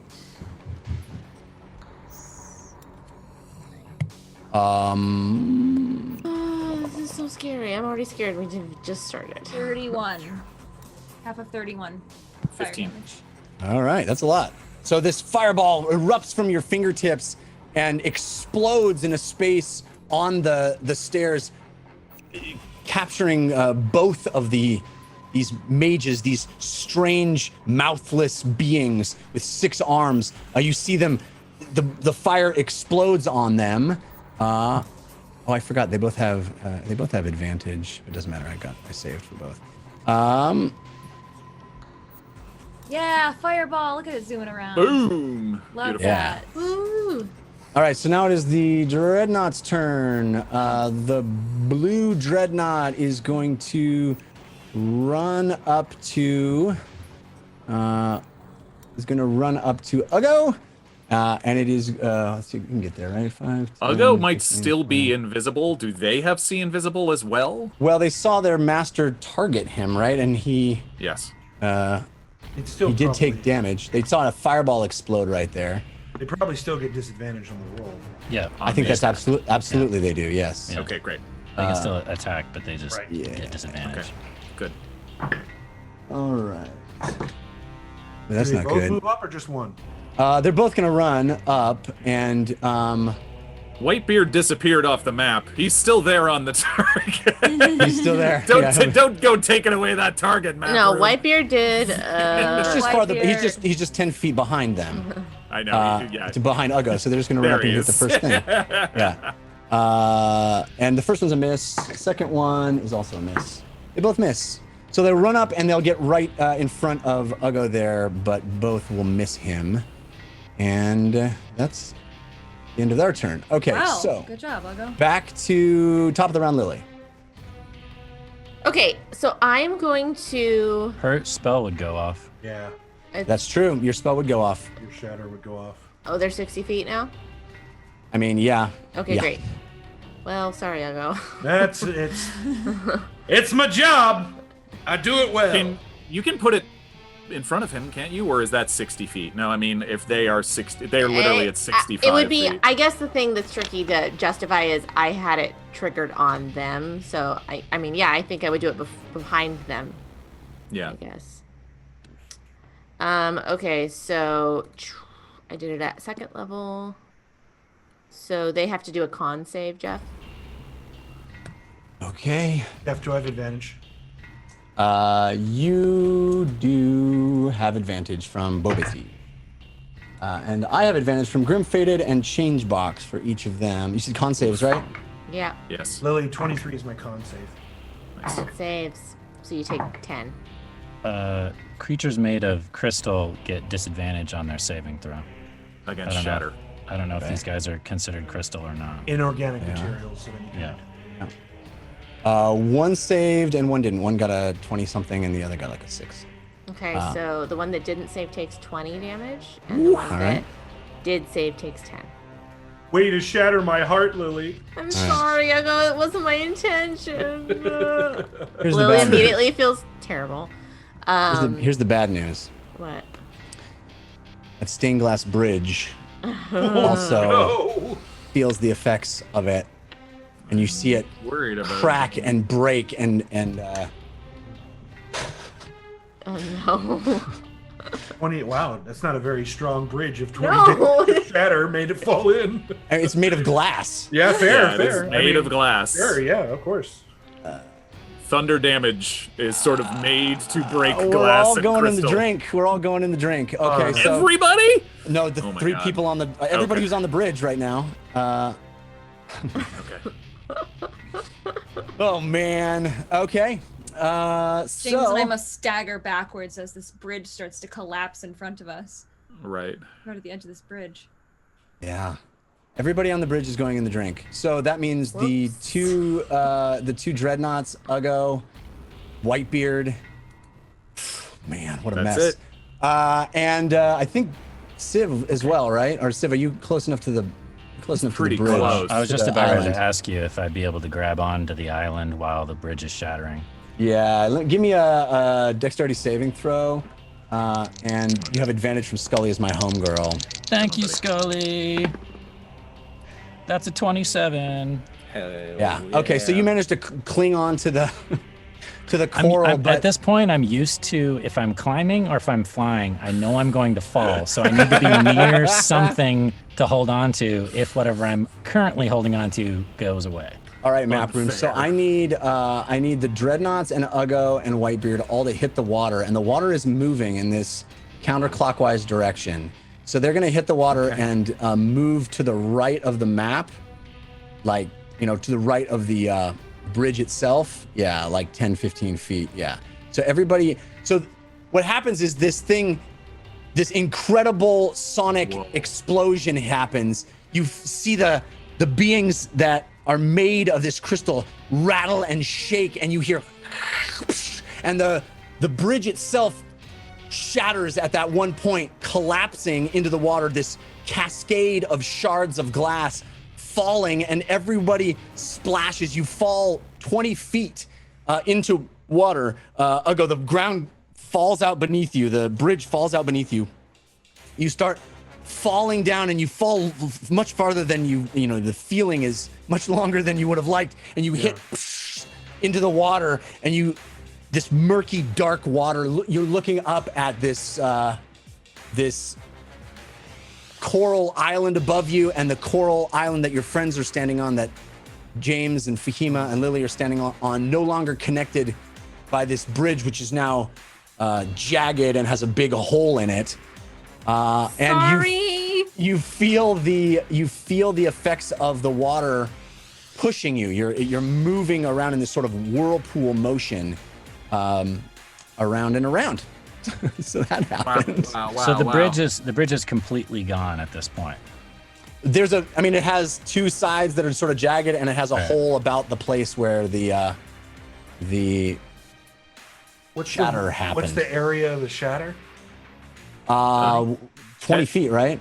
20 foot foot square. radius or Yeah, but I mean, it's more of the bridge square. than just that's like the bridge collapsed. So it's Right. Sorry, it's no, it's basically not. It's a sphere.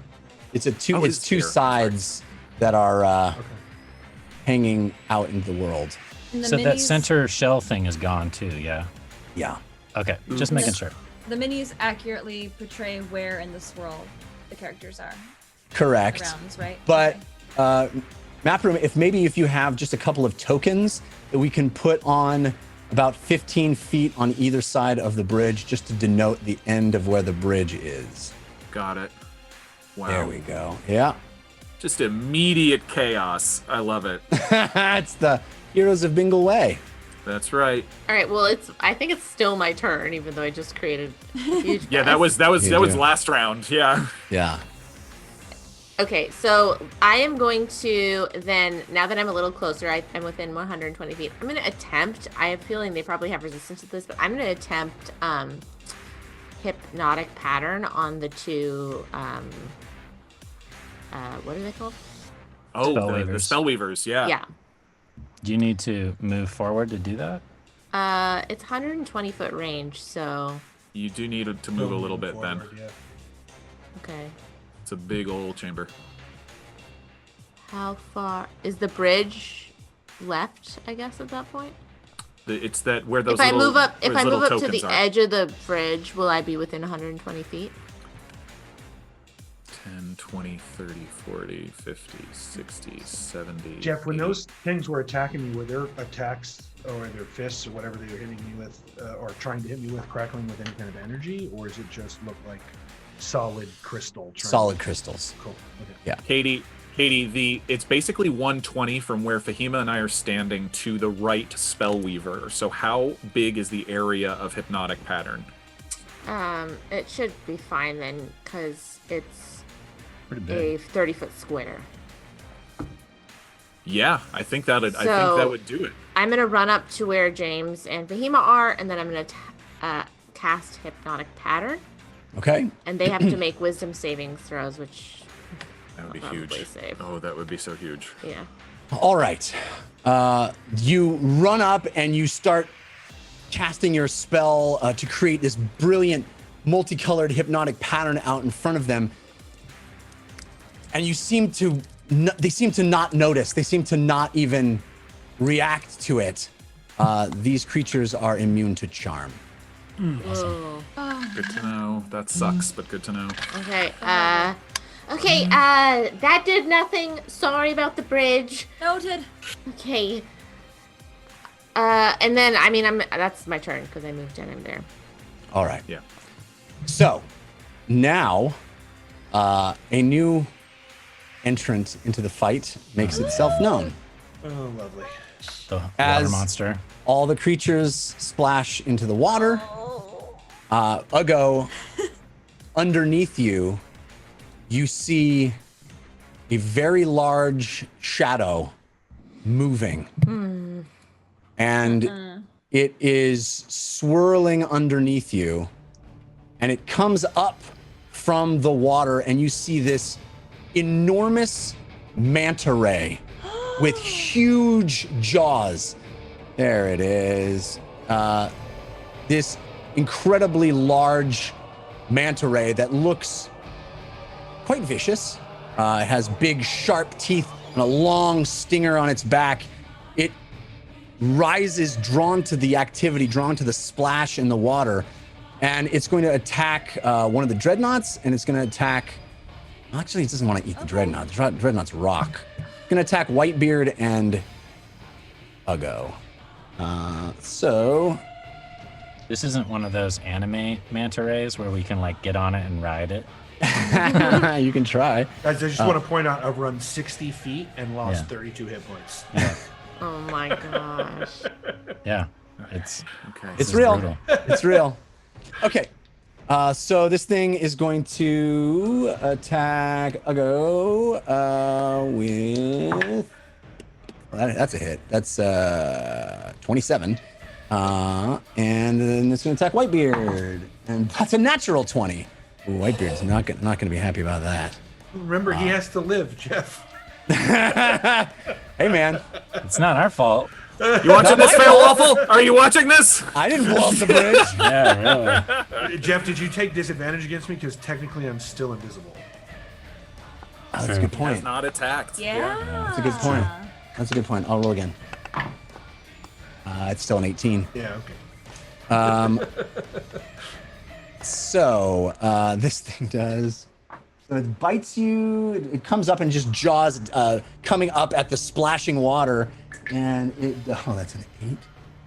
Oh my! Oh my! Rolling really well.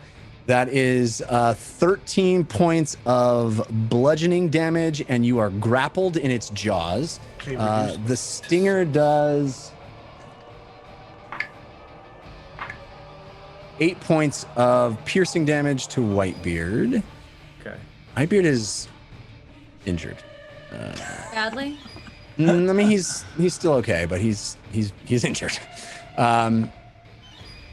And it is going to drag you under the water. Uggo. So it's got you in its jaws, and it's gonna pull. It's got something in its jaws, and it's gonna pull you under the water. So as you splash into the water, you hear this commotion.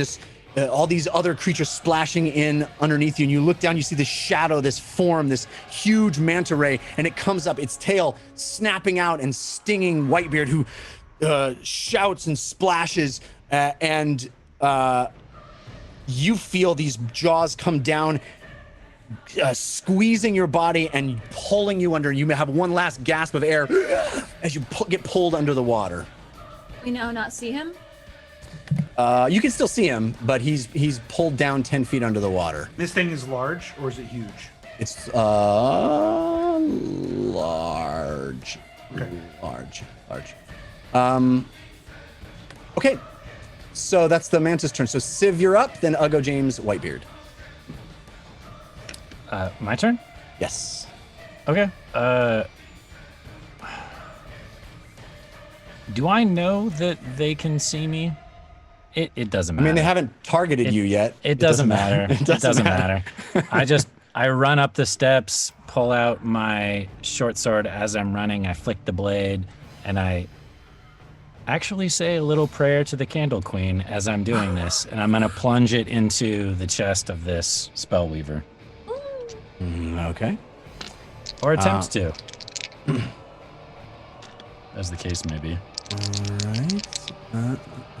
It is going to cast Shield as a reaction. Sure. But go ahead. Advantage? Disadvantage? You do have advantage from Uncle CW, countered by Fail Waffle. Thank you, Uncle CW. And Fail Waffle. That would be a 26 to hit. Oh, even with come on. the shield coming up, the magical shield comes up over the Spellweaver, but you come up with such rage and ferocity that your dagger, your short sword, pierces this magical barrier and plunges into the body of this strange, otherworldly creature. Okay. 12, 18, 22, 23.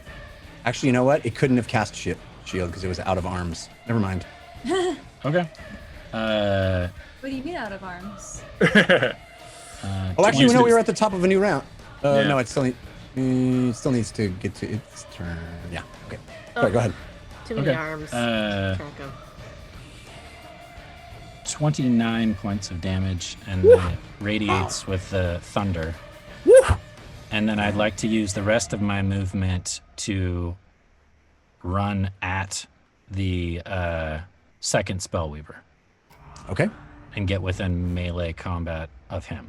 You see this thing, it makes no noise. It has no mouth, it makes no noise, but all 6 arms go up and out, splayed out as you press your weapon deep inside, past its robes, into parts unknown inside, and you see its eyes wide in horror, and then you turn and sprint up the stairs, attempting to get to the next Spellweaver. I think you can get all the way up there, yeah? Yeah, I mean, I don't know how much movement it took to crawl out of the crystals.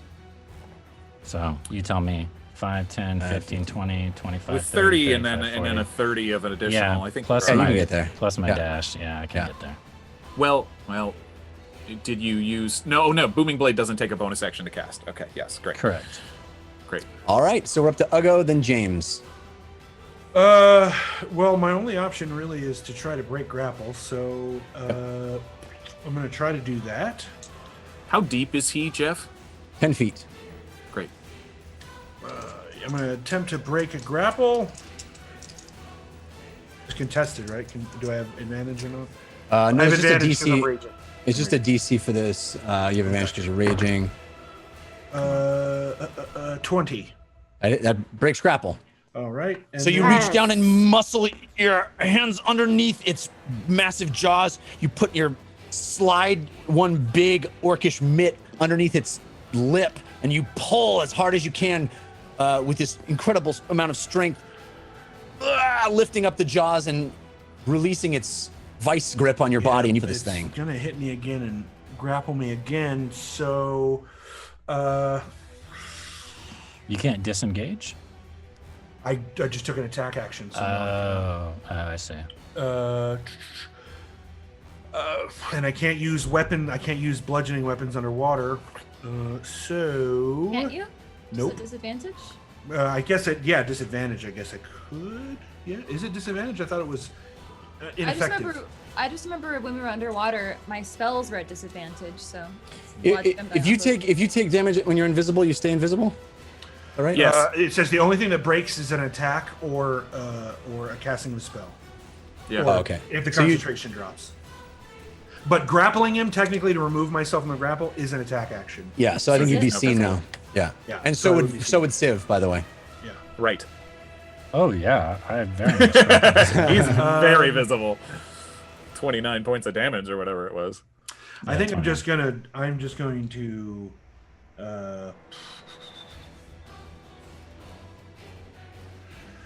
I'm at a loss here. I've got nothing. I have no spells to help me. I've got nothing. I'm relying on my party at this point. Can you double so, dagger? I don't have any daggers. He doesn't have any daggers. Don't have any daggers. The only thing I have is a hand axe, and that I can do. That I could probably use. It's technically slashing weapon. Yeah. So I'll just attack with a hand axe, I guess. Okay. I'm at nope, not disadvantage because it's not a bludgeoning weapon. So advantage, Not even. disadvantage. You have advantage from Dieselberger. Nice. Great. 21, Is a hit. and I do max damage of 12. All right. Slashing, and then Yep. I'm going to move. It's swimming, so it's half speed, right? Difficult terrain technically, so I'm going to move Yep. 15 feet to be catty corner. If you move me 5 feet diagonally down, and then 10 more feet down, would get me still within range, so no attacks of opportunity from the mana ray, but I would still be at least closer to the. So 5 feet closer to the bottom of the map, and then Yeah. 10 feet. Further Behind down. it? So I should be. Still engaged. Yeah. Yeah. Still So you're in that engaged. diagonal to its tail, basically, Correct, right? yeah.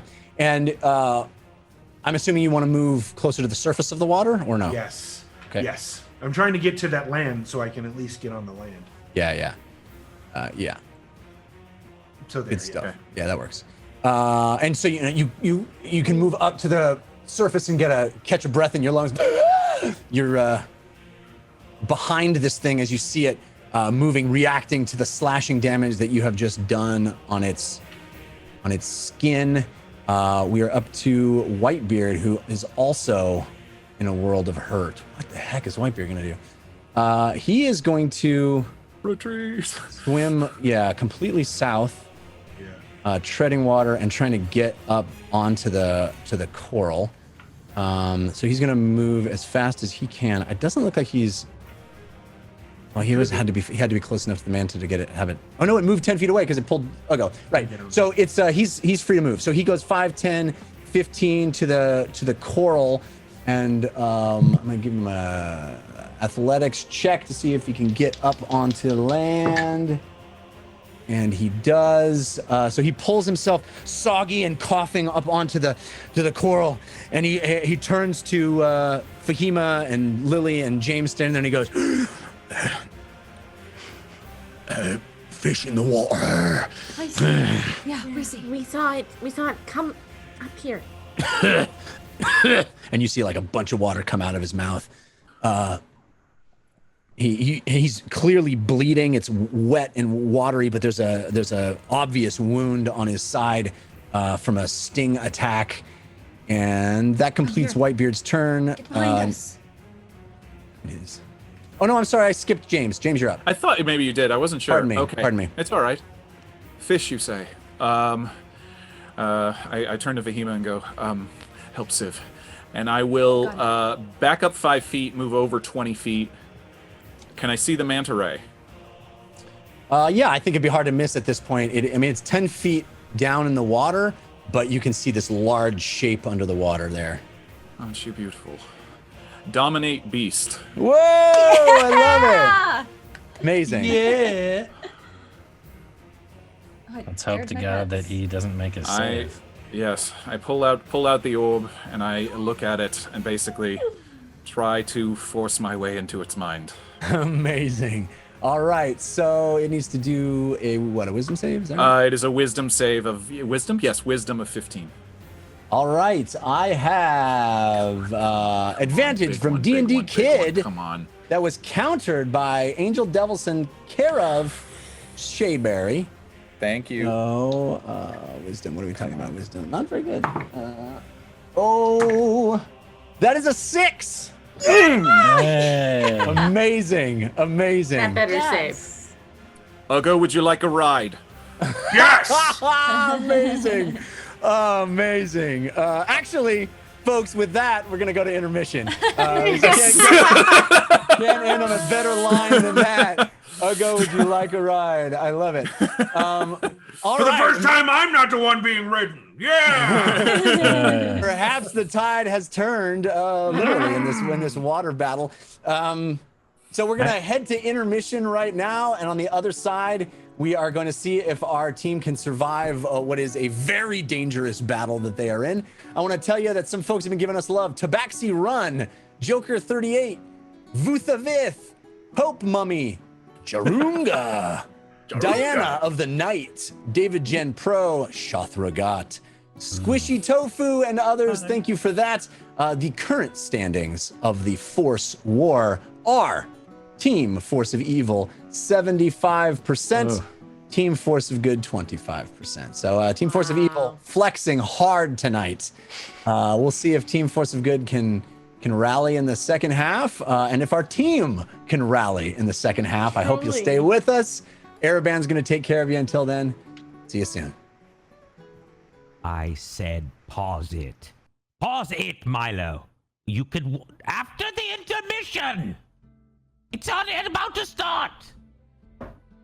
Unbelievable. Oh, yes. It looks like we're live. Oh, my goodness. I don't think Jeff is playing around anymore. I'm under the impression that he means to end this story somehow tonight. Because these evil beasts are significant, are they not? I mean, I don't even know if I could take them. I mean, I could. It's a joke, of course, because I'm super powerful, but you know what I mean, right? The gloves are off, Dad. Pool, that is. You're not my dad, you're Dad Pool, but you get the idea.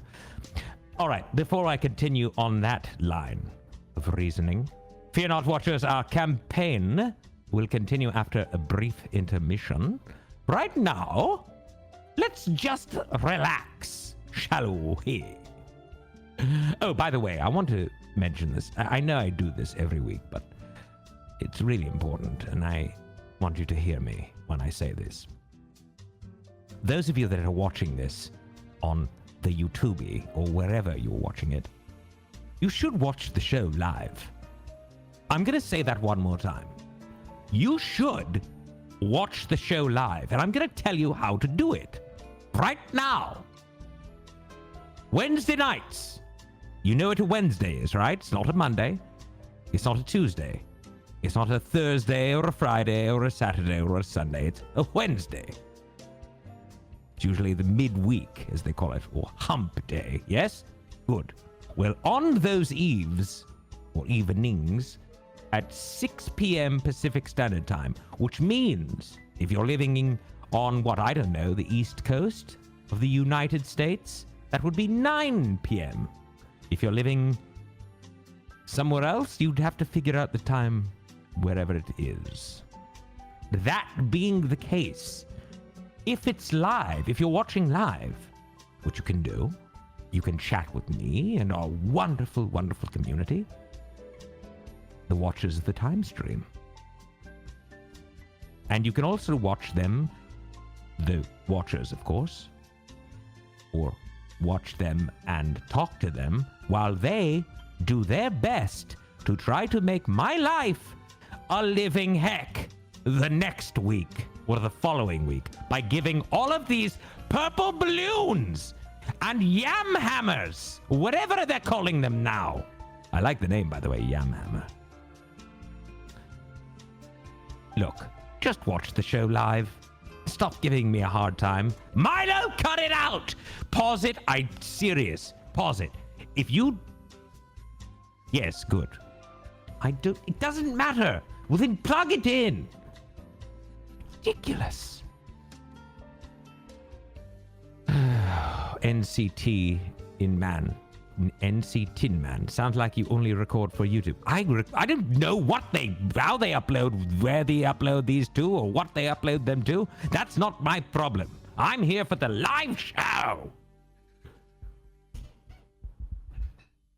Now, I didn't mean to make fun of your name, by the way.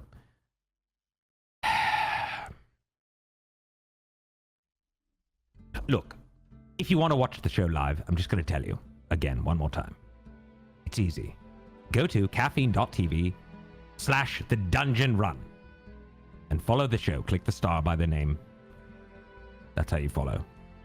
And then you'll get a reminder when we're live on Wednesday nights. But let me say it again. Wednesday evening. Wednesday. For those of you from the South. Wednesday. 6 p.m. Pacific. On Caffeine. Caffeine TV/The Dungeon Run. Good? I expect everyone that is watching this on wherever you're watching it to be here next week. Good? Good. All right. Now, to the questions or to your comments. Because, of course, now I have to deal with you watchers. Not to say that I don't like it, but I'm a little frustrated right now. Do you know why? Let me tell you. 1, Milo. Number 2, purple colors. Number 3, my therapist quit. Wait, Snaggletooth, how did you know? Very good. Yes, my therapist quit. But we'll find another one. Sean Patrick, do we eat Cool Whip on Wednesdays? Yes. If you're into that kind of thing, though it is non-dairy. You do struggle with that issue. Lord Ereban, it feels like you've lost control of the show. Changebox, I lost control of the show a long time ago. Are you kidding me? Are you seeing the vastness of these creatures?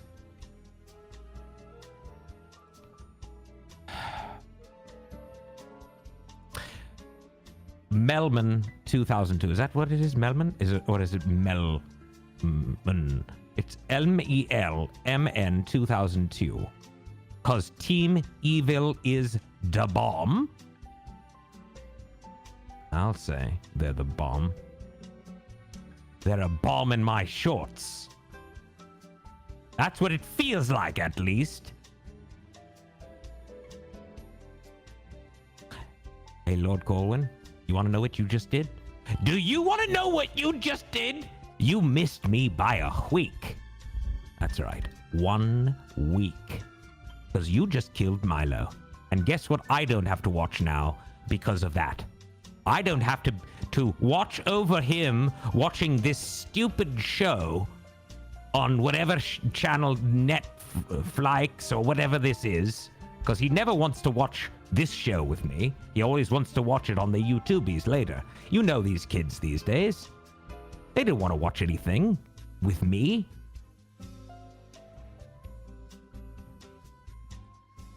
Whatever. Look, again, frustration is abound. Cosmic Lord saying, we are gods of chaos, Lord A. Yes, you certainly are. Music Man, who would wear a Lord A mask? Well, anyone, if there existed one. I mean, it's a beautiful look. What's wrong with it? Or am I getting ahead of myself? Ouroboros, Lord Erban, could I borrow Milo for a bit later this week? Uru, yes. I thought the deal was you were going to take him forever. Or was it not you? I don't remember. Sean Patrick, yes, that's a good tune, by the way. But don't worry, he'll be back. Godkiller, Lord Erban for 2020. What? What do you mean, for 2? It is 2020. We're in it. What for what? President? Lord? Emperor? Something? I don't want that. I don't want that job. I like what I do. I sit here in front of my candles and I talk to you. There's nothing better. And I want to do this forever. But I'm worried that Jeff is going to kill off this party tonight. This is dangerous. Snaggletooth also loves Netflix. You're just like Milo, aren't you? A Netflix lover. What show was Milo watching? I don't know, Dadpool. Children's television. Cable Jr., nice background, Lord Ereban. Well, that's why it's in the background, Cable. It's because it's nice. Everything I do and have is nice. Everything. I'm very wealthy. I'm not going to respond to that change box. Yes, of course, this is what pays for the candles. No, I was rich far before this show ever started. Have you seen my dungeon? The gold coins? They're abound. All right, wait 1 second. I have something else I need to attend to. No. Oh, good. Milo's back. Milo, please. Can you do me a favor? Just... No. Grab 2 of those. You can have one now. Just don't eat it. Don't eat both. Okay, good. Sit there. Now stop. Stop touching. Okay, hold on. Well, he stopped touching for some... Oh, Lord Corwin, congratulations. You just killed my minion again.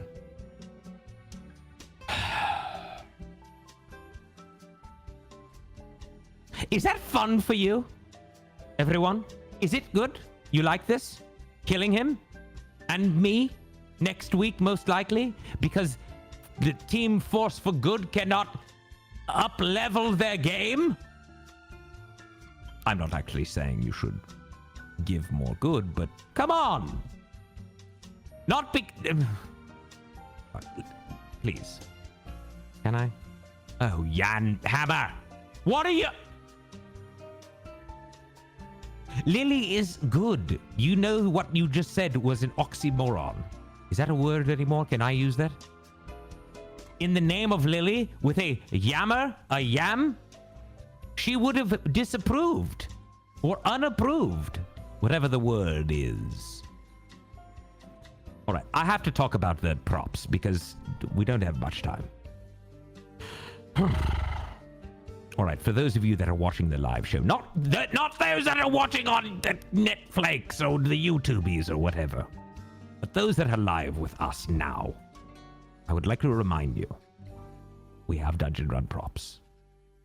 Oh, look at that. Corbin played... Greta gave... what is that? Is that a dog nut? To Fail Waffle. That's very nice. Okay. We have Dungeon Run props that you can use while watching the show. First, you can grant the gift of advantage. That's the ability to roll a pair of 20-sided dice at once, taking the highest value. That's good. That's a positive. Now, if you're on the purple team, let's say, you could set the trap of disadvantage because you're into evil. In that case, if a player has advantage, the disadvantage will counter it. And if the player does not have an advantage, they will roll a pair of 20-sided dice at once and take the lowest value. Because life is pain, don't I know it? Now, advantages or disadvantages can only be given to players or the DM. When given to a player, you must specify who at the table it is for, or I will make the choice for you, and then you're gonna go, but Ereban, Lord Ereban, I didn't know that I couldn't get... No, you do know! Because I'm telling you now. I'll make the choice for you. Now, if you give it to the DM, which is fine, Jeff will use it in the order that it's received. They can't be given to a specific NPC, only to Jeff. I'm looking at you, Grim-Fated and Fail Waffle, breaking the rules. And of course, there's show love. Send love to the team whenever you want. But now you have a choice. You can choose to support Team Force of Good or Team Force of Evil. I suggest good, never evil, because that's not good for anyone. Okay? The two balloons, gold for Team Force of Good, and purple for Team Force of Evil, or should I say, Team shouldn't exist anymore. Even though I appreciate evil, I don't think it's a good idea to be giving evil balloons or potatoes, or yammers. The choice is up to you, though. And also, of course, you do know now that the potatoes exist, potatoes, whatever you want to call them. You can buy those as well. They are the equivalent. Yam Hammer, what is your problem? Who gave you the right?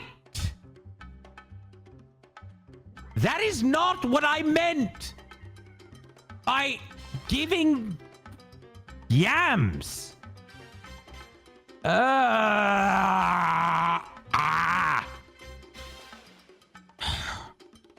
You know what? I'm going to bring Milo back myself and then kill him right now to spite all of you. I'm going to do it. Watch this. Milo, come back. Magic's not working. I'll have to do it later. Look. Gold, everyone. Gold. Think gold. Gold, gold. All right, down to clown. I have an idea. Come to my home right now. Seriously, I need to talk to you. Very important information that I'd like to give you. Yes, Sean Patrick gave you the correct address. 111111 Main Street. Be there or be like a square, as they always say. Or at least they did say to me in elementary school.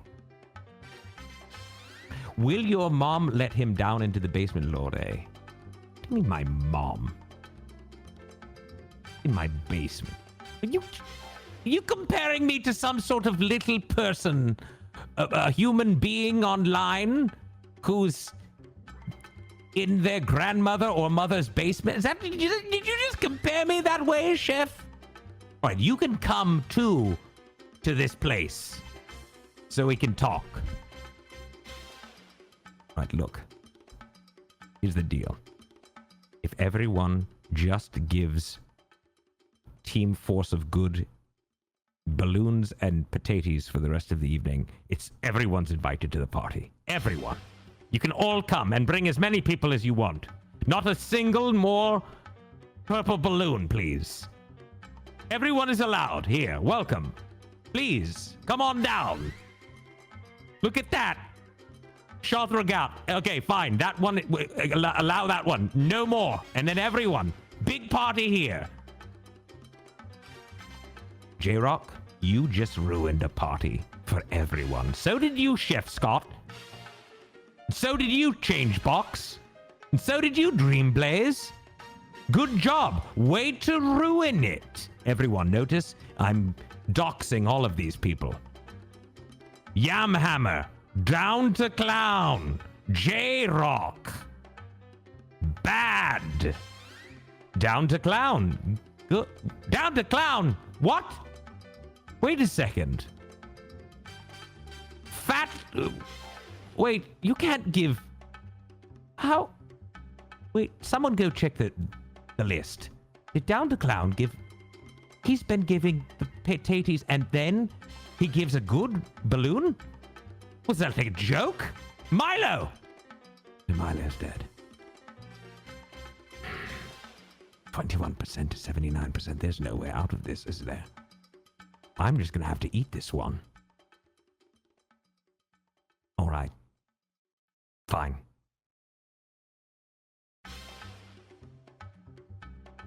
Robbie, if I had 1 billion doll hairs, I'd give them all to you.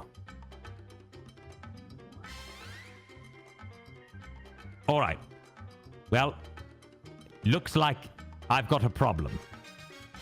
I've got no more time. And, of course,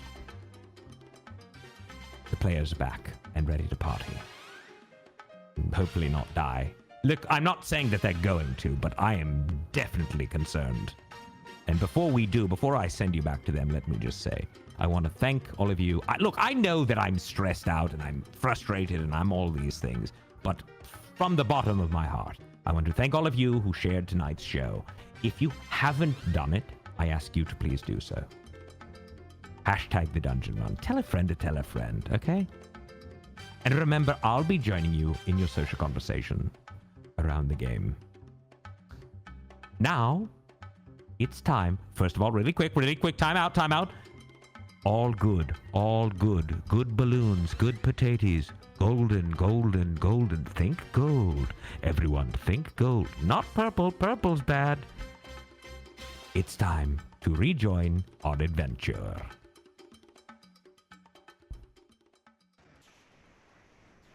Hello, folks. We're back. My goodness. We saw what a thing this fight. Feels like you had no intermission at all. Somebody had no. Yeah, I tried to put my son to sleep, and it was. That's what I was doing. Yeah, read half a story and read. You rolled read back in that one on putting your son to sleep. All right, so James, I think we stopped in the middle of your turn, if I'm correct. Yes, that's right. So yes, I just used my action to dominate Manny the Manta Ray. Dominate and name, evidently. That's right. I shall call you Manny. How much? What is the water that how deep is the water that Uggo's standing in? He's not standing. He's afloat, but it is very deep. Very deep. Oh, so he's actually not standing on hard stone right now. He's swimming. Correct. Perfect.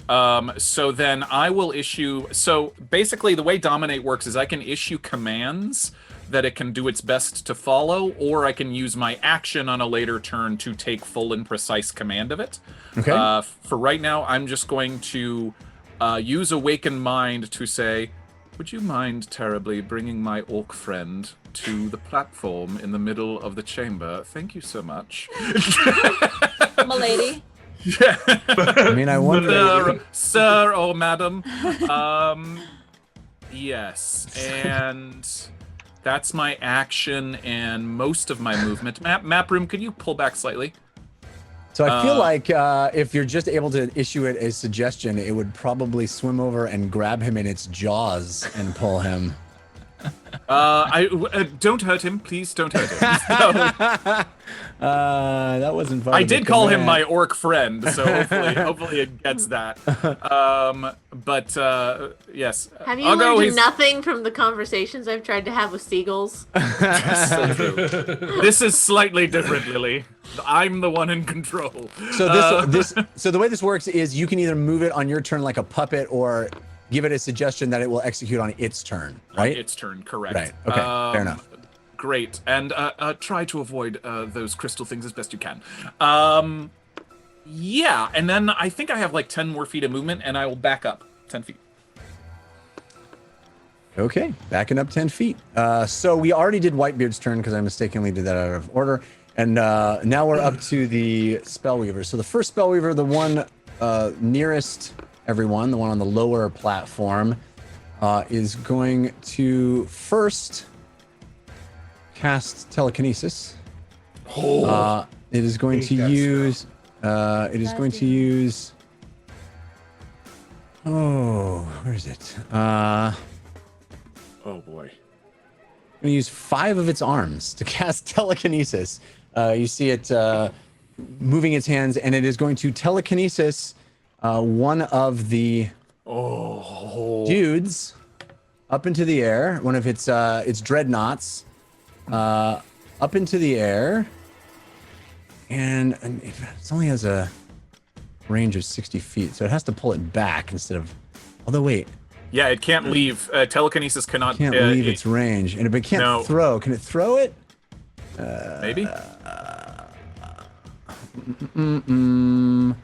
Creature, you can move, ability check. Okay, a creature 30 feet in any direction.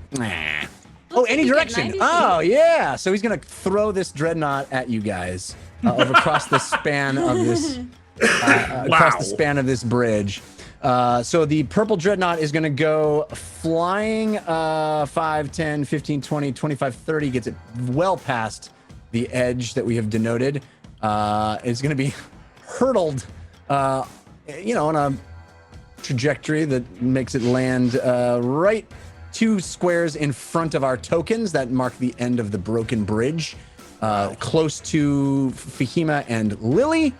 Wow. And then with its 6th hand, it can do a cantrip or a 1st level spell. So it is going to...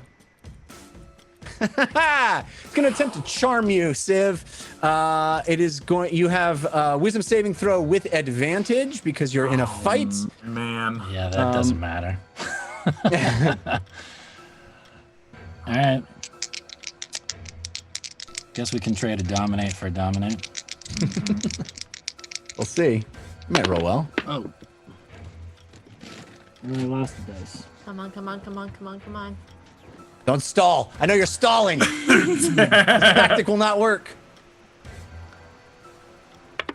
How does one charm one without a mouth? It's magic. I don't know. Yeah. I got a natural 19 with my -1 as an 18. You saved. Yes! All right. So Huge. you saved. Okay, so that's the first spell weaver. The second one is standing right next to you. Why do I feel like a good luck is running? Don't say that. I'm knocking on wood. We have bountiful good luck. All right, this one is going to use 2 of its arms to cast Hold Person. So I need you to do another Wisdom saving throw. This time you have advantage from Angel Devilson countered by Fail Waffle. Okay. Jeff, just to clarify, they're casting spells that require verbal components, but they're not saying them, right? That's correct. They do not. Cool. These creatures do not have the capacity to make verbal commands, nor do they need them. Wow. Wisdom saving throw, you said without advantage? That's correct. Okay. 18 -1 is a 17. Oh, you saved again! Amazing. All right, so it still has 4 arms. Yeah, I'm not going to last much longer. Just take a drink. It is going to cast Blight on you. And so you make a Constitution saving throw. This time you have advantage from Infectious countered by Tabaxi Run. The other one didn't Constitution. move. He's beating so fast. Yeah, neither of them. Oh, this one gets to also, it casts blink, so it gets to... At the end of its turn. Oh, at the end of its turn, right.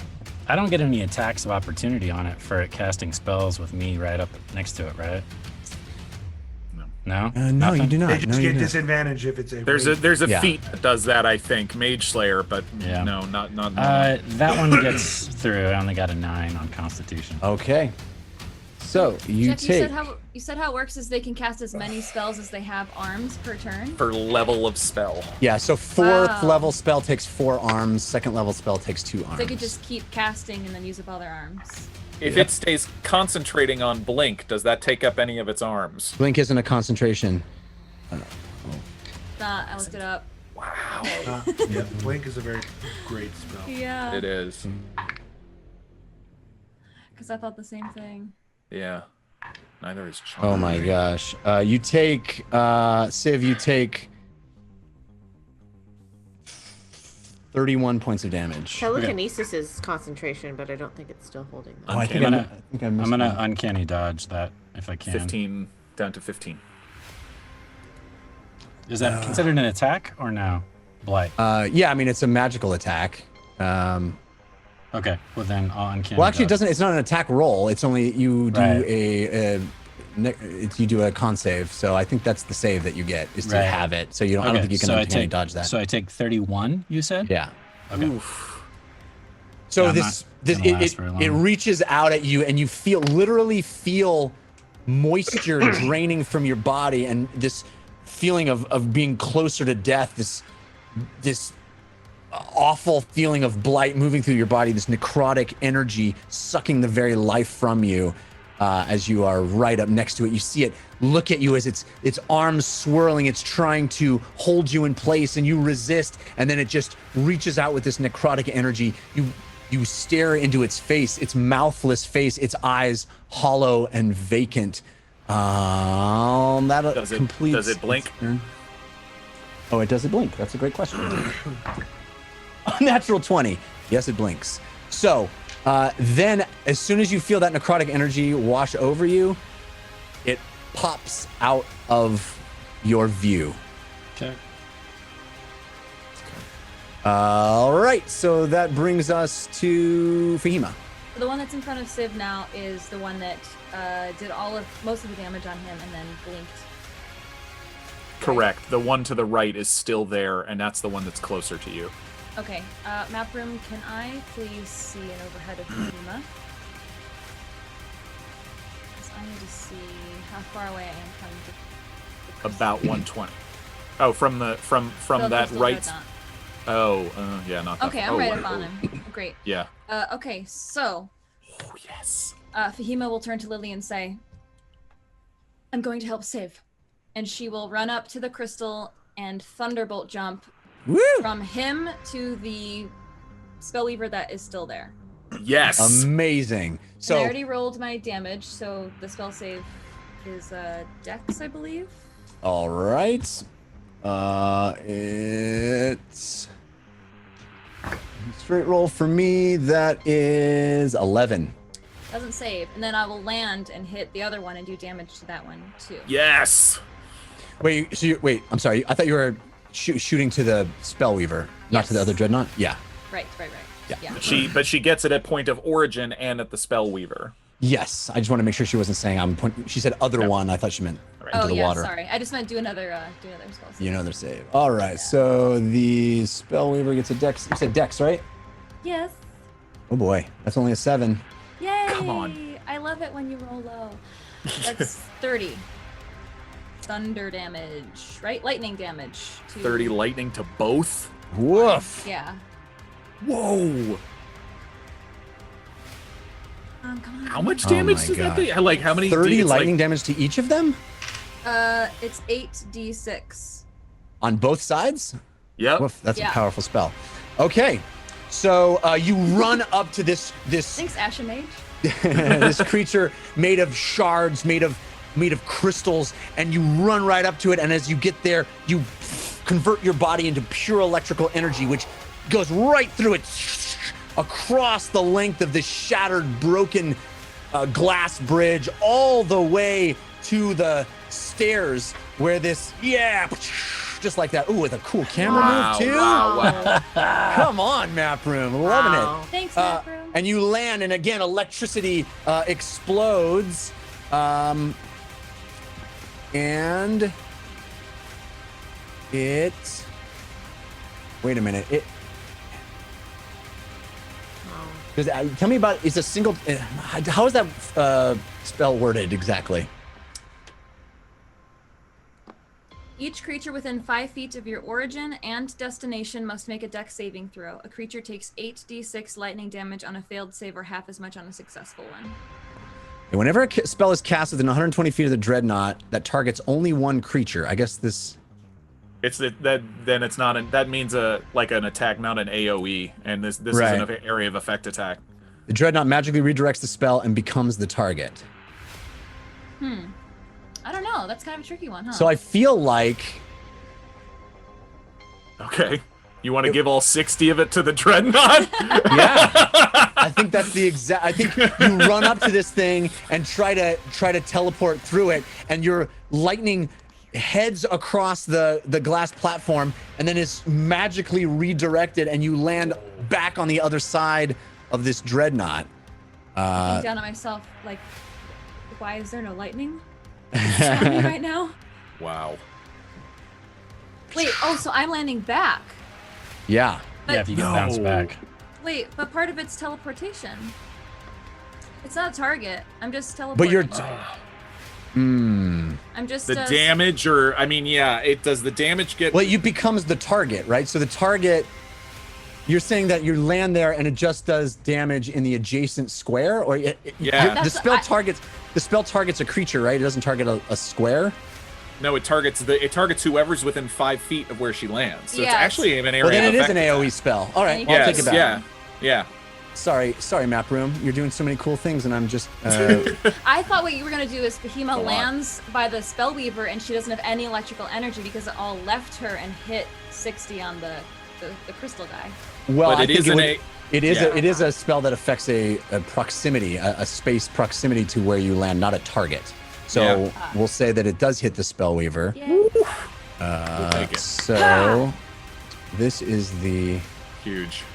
Yeah, Spellweaver. he's been snuck attack.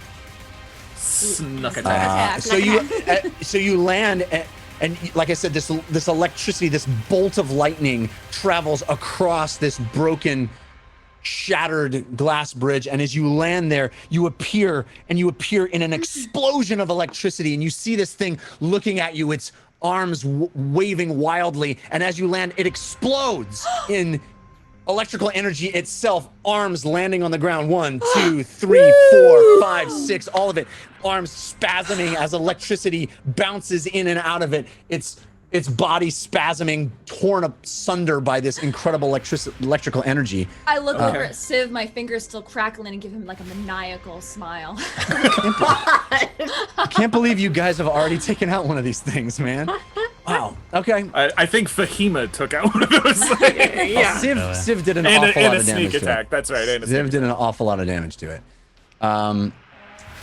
Okay, that one should have cast blink. Gone, yeah? Yeah. All right. Yes. And So I've taken an awful lot for everyone. Yeah. This is true. Okay, so we're up Yeah. to that completes your turn, right, Fahima? Fahima, you're done? Done. Sorry. All right. So we're up to Dreadnought's turn. So one of them is in the drink, and is going to. It's gonna swim. That thing's don't exactly have a swim speed. It's gonna sink. So it's gonna sink. We I mean, found it the is secret. it is a Destroy the large- chamber. It's a large rock. Yeah, it is a large rock. I mean, it's gonna attempt to swim. It looks beautiful underwater. Now, everybody remember, very small rocks float. Yeah. Very small rocks. Very small rocks. A duck. All right. This thing. It's gonna attempt to go through the water, and it's gonna get 15 feet closer to shore, closer to the bottom of the screen, and that's about as much as it's gonna be able to do.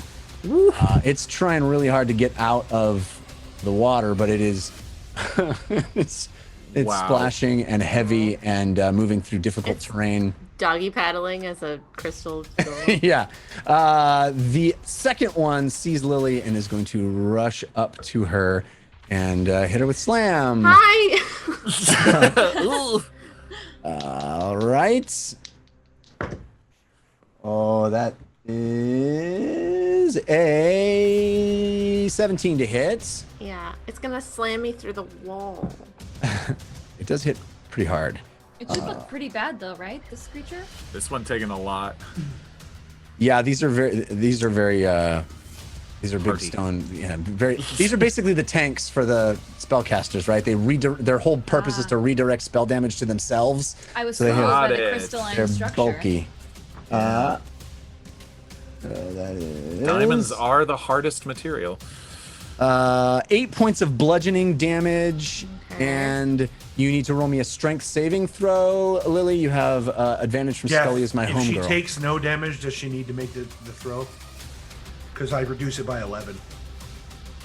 I think she would I'm still raging and take. using my reaction. She doesn't. It doesn't. It's still. She doesn't take the damage, but it still is a landed hit. Okay.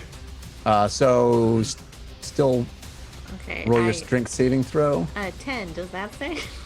It does not, but it just means that you are moved 5 feet in any direction I want. You can't get knocked off at this point because you're too far back. So it's just going to run up and slam into you and push you backward 5 feet. You don't even take any damage.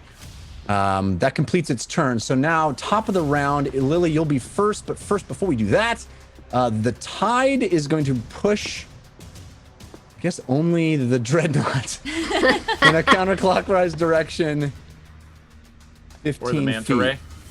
The manta ray is swimming. It doesn't care. The Yeah, manta ray, okay. this is its house. It's chilling.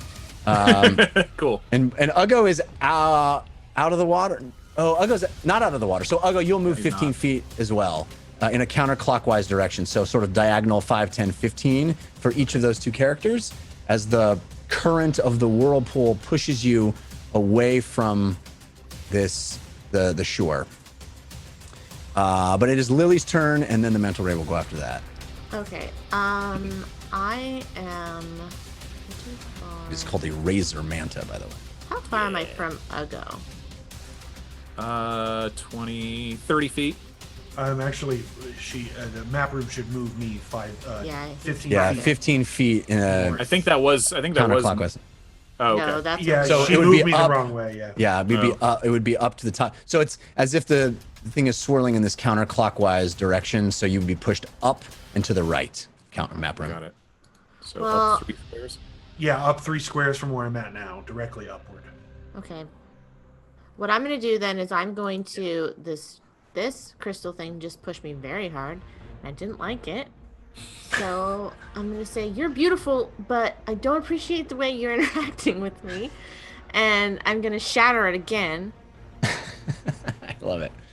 All right. I think the blue crystal creature needs to go up 3 squares as well toward the top of the map room. How close is it to James? And to the right 1 square as well. I'm back, so I'm that's Whitebeard next to it, so I'm behind you just a little bit. Well, I'm gonna shatter behind it then, so Yeah. try not to hit Whitebeard or to the side of it, I guess. Just destroy that bridge. I mean, This bridge is destroy messed it. up. Yeah. I feel regretful for ruining all the beautiful things in this room. All right, so it needs to roll a save, right? A con save. Save. Should know that by now. That is an 11. That does not save. All right. So, how bad does this dude look? The I guess I purple can't one. really tell. It looks pretty injured. I mean, it is. There's cracks in its facade. There are bits of it that seem to be broken and kind of falling off, but it's still moving and angry and aggressive. James, will you do math for me? Mm-hmm. 7? Mm-hmm. Plus 5? 12. Plus 4. 16. So 16 points of damage.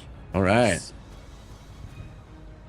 So again, this incredible sound of sonic explosion erupts on this space right on top of this poor bridge. Mapper, you can move that token off because that side of the bridge is completely gone now. No bridge whatsoever, and this thing rattles and shakes, and you hear it as the sonic vibrations continue to crack and injure this creature. As a bonus action, I'll scream, "Aggo, hang on!" and I'll bardic inspiration to you, Nice. Aggo. All right, so it is the Manta's turn, and the Manta has been told to get Uggo and bring him closer to the team. Yes. So the Manta Ray is going to go over and grab you in its jaws, Uggo. Oh no! Don't hurt it! Don't hurt it! I thought you said this was a ride! It is! It is! It is not going to do a bite attack, but it's just going to come up and put you in its mouth.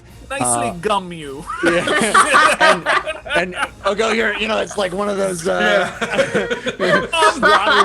water in your face all over the place. You're being pulled under for a second and up, and it brings you right up to the shelf of coral that is quite a ways above you at this point. On that side, you can move. Swim speed is 60 feet, right? But it can dash.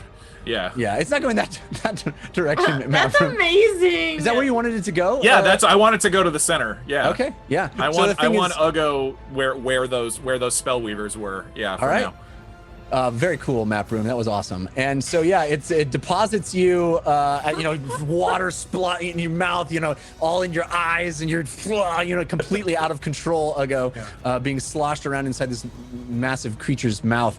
And it deposits you there. You see above you the ruin of this beautiful stained glass bridge and stairs and then sort of jagged coral outcroppings above your head. So that's Manta's turn. And Civ, you're up. Good boy. So I have no Manta. idea where this spellweaver went, correct? It just disappeared? It just disappeared in front of you. Okay.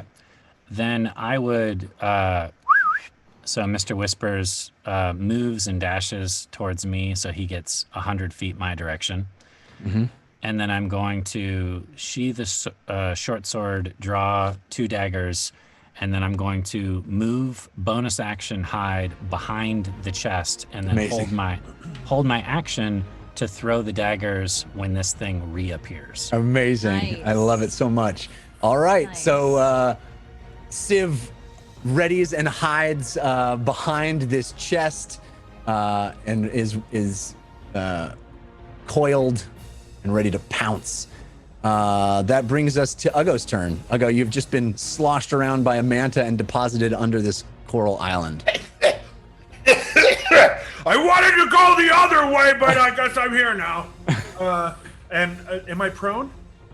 No, I mean, you're just sort of like, Okay. bobbing in the water, really.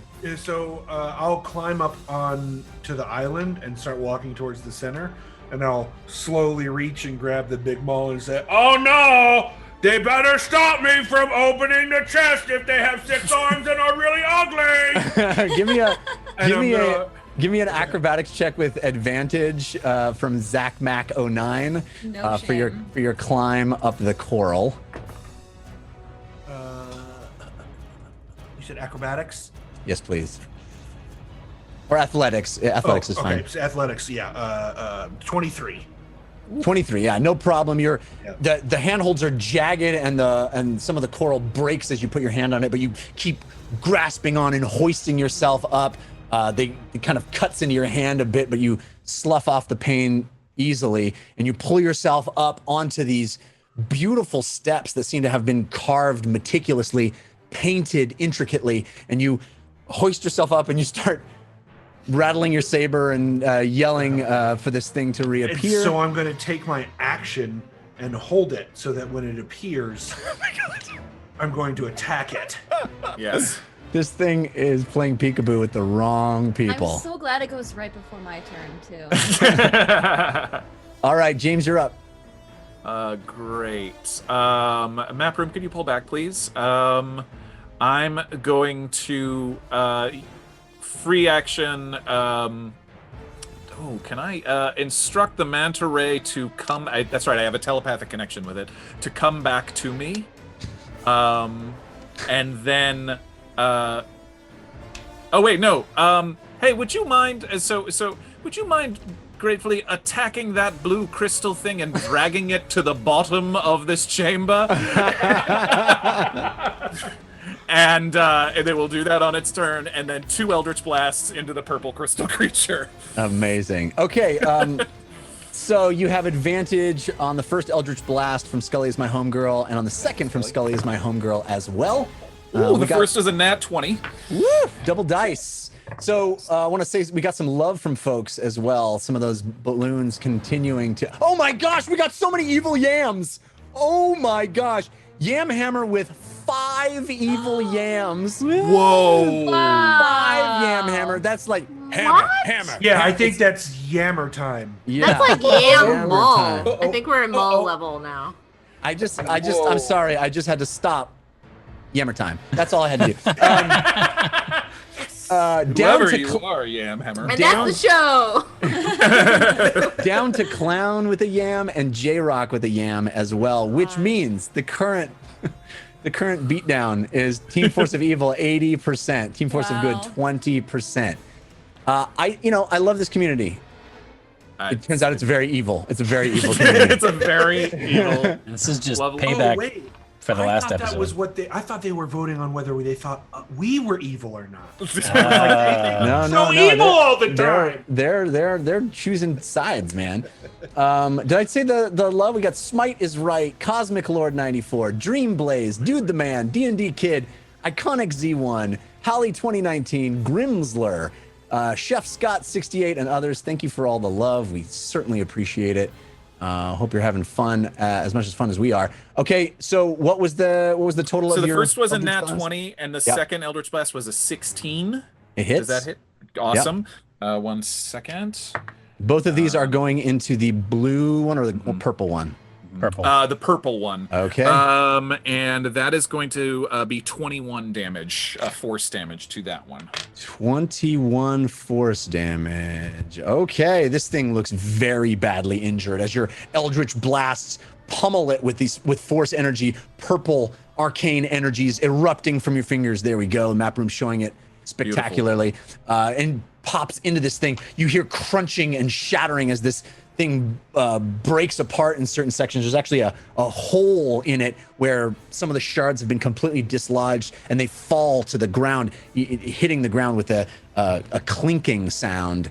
Does that complete your turn, James? Could I, map room, could you pull back slightly so I can see where I can move? Because I haven't used any of my movement yet. Great. Let me just... I don't want to get in deeper water. So let me just move 3 spaces to my left. And, yes, good. All right. That is it. All right. Whitebeard is angry and he is going to walk over to this thing and whip it. Whip it good. You do you. You do you, Whitebeard. Yeah. And that is a hit. Whitebeard. Finish it off, big guy. You just love letting Whitebeard get credit for the kills. We're never gonna hear the end of it if he kills this thing. And we will hear the end of it in 22 years. Whitebeard runs up to this thing, swinging his whip, and he cracks it down with a mighty snap as it hits, and the barbed ends of his whip make contact with this crystalline surface, shattering it, reverberating through this thing's body as it goes. It rears back. You see all of its pieces break apart and fall in cascading shards. Whitebeard turning to all of you and he goes, "See, that wasn't so hard, was it?" Excellent works. You really are the best. So that one's dead. We are up to the Spellweaver, the remaining Spellweaver, which pops into existence on its turn, triggering a bunch of attacks, evidently. Oh, I thought it was being sneaky. I thought it was being clever. Oh, hi. All right. So does it go first or do we go first if we're I think if you have a reacting? held action, you go first, right? Because your Okay. trigger is that it reappears, which is Yeah. what the first thing Yeah. that happens. I'll let you Okay. go first since you were higher in initiative order. Okay. Civ, go you ahead. have advantage from the only lazy Lodolite. That's cute. I like it. Caffeine usernames are really long. Oh yeah. The first dagger would be a 22, And hits. and then the second dagger would be a dirty 20. Mhm, hits too. Okay. So the first one will get sneak attack. Actually, you know what? Is it using shield? No, it's not. It's not. It's not using shield. Okay. No, sorry. I don't have enough hands. Sorry.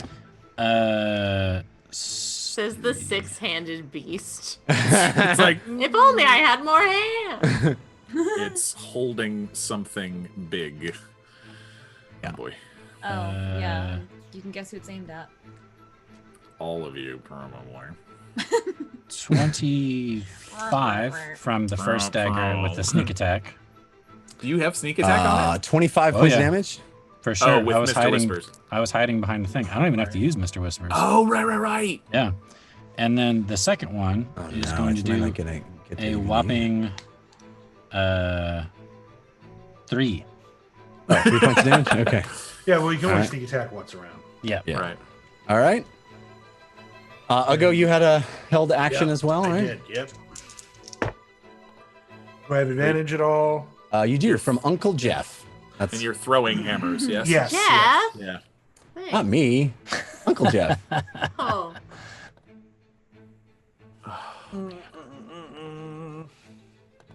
Let's see. +7 because it's not magical. So, does a 23 hit the first one? Yes. Okay, and then Mage. And the second one, you have advantage from Goofus McDorkle. and that one's gonna be 8 lower, so 15. That's a miss. Okay, so he gets max damage from a hand axe in the face, which is 12. Oh, Okay. pretty impressive. Okay. This I don't thing like is how looking casual Jeff is very right now. I bad. don't like how casual Jeff is. He I know. It's I a really very wanted to be big like, plan. oh no, and it explodes. James, It's you're like up. cool move, but Oh god, I can't believe I'm gonna say this. You actually didn't give it its turn, Jeff. Wait, no, yeah, it's that That's was after- the held actions, and then the spell weaver. Oh, yeah. goes, and then I'm sorry. Yeah, It's no, the I was spell going, I was weaver's thinking, turn. you're right. That was the No, I spell know weaver's it's turn. confusing, but it's Yes, it's no, its I turn forgot. now. We had two. It's funny because James, Civ and look, I go Ugo. again. Civ and Ugo I both know, right? next. Yeah. Okay. So Oh god. it's gonna turn, and it's gonna use all 6 arms. Because nobody is standing in a. Is anybody standing in a radius? I could do Fahima and Ugo. No, it's gonna turn and use all 6 arms to cast Disintegrate on Civ. Yeah. Oh god. So Oh god. dexterity saving throw. Oh god. All right, Dex, you're good at this. Counterspell. Can I do that? Yes. Counterspell. Counterspell. Oh, she's within range. She is. Counterspell. Yeah, you can do it. Yes. Okay. Well, Oh, but it's a 6th level spell though. Oh, It's a 6th Sixth spell. level. You're gonna have to roll. So Yeah. yeah, it's gonna be hard, but okay. So roll and add your intelligence modifier, and it needs to be okay. DC You know the spell, 16. So roll a 20 and it needs to be 16. DC 16. It's roll a D20. It needs +5 for your intelligence. Someone look it up, but I'm pretty sure that's how it works. Oh my gosh. Did spell save or spell? No, I think it's just Modifier? spell modify. I think it's not even your spell attack modifier. I think it's just your spell modifier if it works like dispel. Yeah. It's a ability check. Counterspell. If the casting creature is a spell 3 level or lower, if it 4th level or higher, make an ability check using your spellcasting ability. DC equals 10 Spellcasting plus the ability. spell's level, so it's 16. I rolled a 16. Yes. That does it. That does it. I think you may have just saved Stiv's life. It's like, wait, can I counterspell? I think I can counterspell. So, disintegrate. It takes you to 0. You disintegrate. Yeah. You end up as a pile of ash. Which means you cannot be resurrected. Correct. Yep. So it's Fahima, I think you just saved Siv's life, potentially. Joke. No joke. So this thing uses all 6 of its arms, and it turns at you, Siv, with rage in its eyes, its mouthless face looking at you, focusing at you, and it begins to bring all 6 arms together into one point, and you see this green beam of energy. And as you do that, Fahima leaps into action, casting her counterspell and throwing her arms forward and saying, "No!" And just as she does, this beam of green energy fizzles in the creature's hand, and it turns and looks back at Fahima with shock. And it's gonna roll its blink to see if it pops out of existence at the end of the turn. Because I was just about to say, and Uggo's gonna turn and say, "Hey, if you don't disappear, I'm gonna rip off all 6 of those arms." I just rolled a 3. Looks So it like does I'm not ripping disappear. off all 6 arms. Oh, buddy. So that means buddy. it's Fahima's turn. You got it Fahima's coming turn. for you. Oh, man. This is what happens when you try and disintegrate someone and you fail. Yeah, come at Look, the if you're kings, you gonna best not miss, disintegrate- I guess. right, if you're gonna disintegrate somebody, have the common courtesy to actually do it. You know. Don't right, don't Fahima, your tease. turn. Don't tease the disintegrate. Okay. Oh, God, I hope this works. Okay. Is the corpse still next to me of the other spellweaver? Yeah, it's blown to bits from electricity damage. This lightning exploded inside it. Go on, girl. Okay. Fahima's in a rage is gonna turn, cast her hand out at this spellweaver, and send a 4th level force of blood lance through it. Oh, okay. Where are you getting the blood from? The corpse. Oh, from the corpse, its own friend? Yeah. Brutal. Ice Love it. Cold. Ice cold. Oh I my hate it so much. goodness. I'm going Real to dark. impale you with your own friend's blood. That's All right, so this thing needs to roll a save, is that right? Dexterity saving throw. Yeah, and I'm gonna All right. roll 5d10. Oh my gosh. That's a 17. Okay, so that saves. It'll take half. That's All right. a 10. Oh, I rolled really bad though.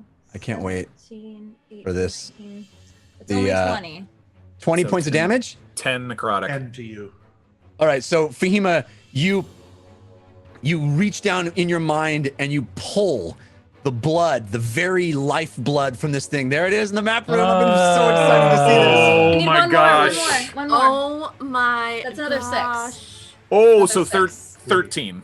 Ew! And you see the blood swirling in front of you. Oh my pulled, God. extracted from this corpse that's lying at your feet. The very arms of this 6-armed creature extracted of their life's blood, and it swirls and roils in front of you. And you look at this creature across the way that you just prevented from casting a spell, and you focus all of this blood into a long, jagged spear, and then you push it forward and it shoots across up these stairs. There it goes. Yeah. Up into the chest of this spellweaver, exploding inside it, the blood hardened and driving necrotic damage into this thing.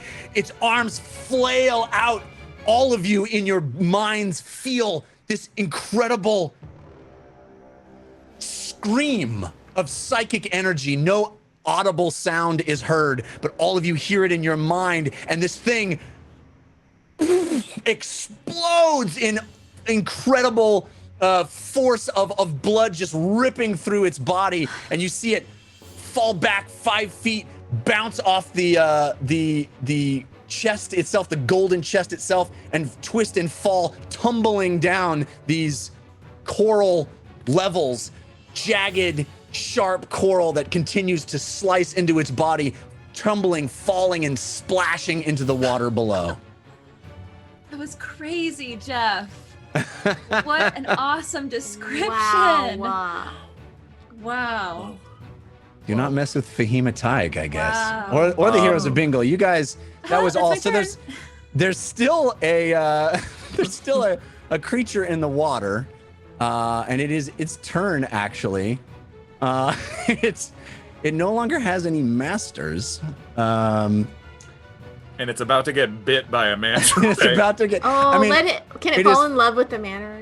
It is swimming. It can only swim 15 feet in this water, and then the water it pushes it 15 feet, literally at the end of its turn. So it's like stuck there in the.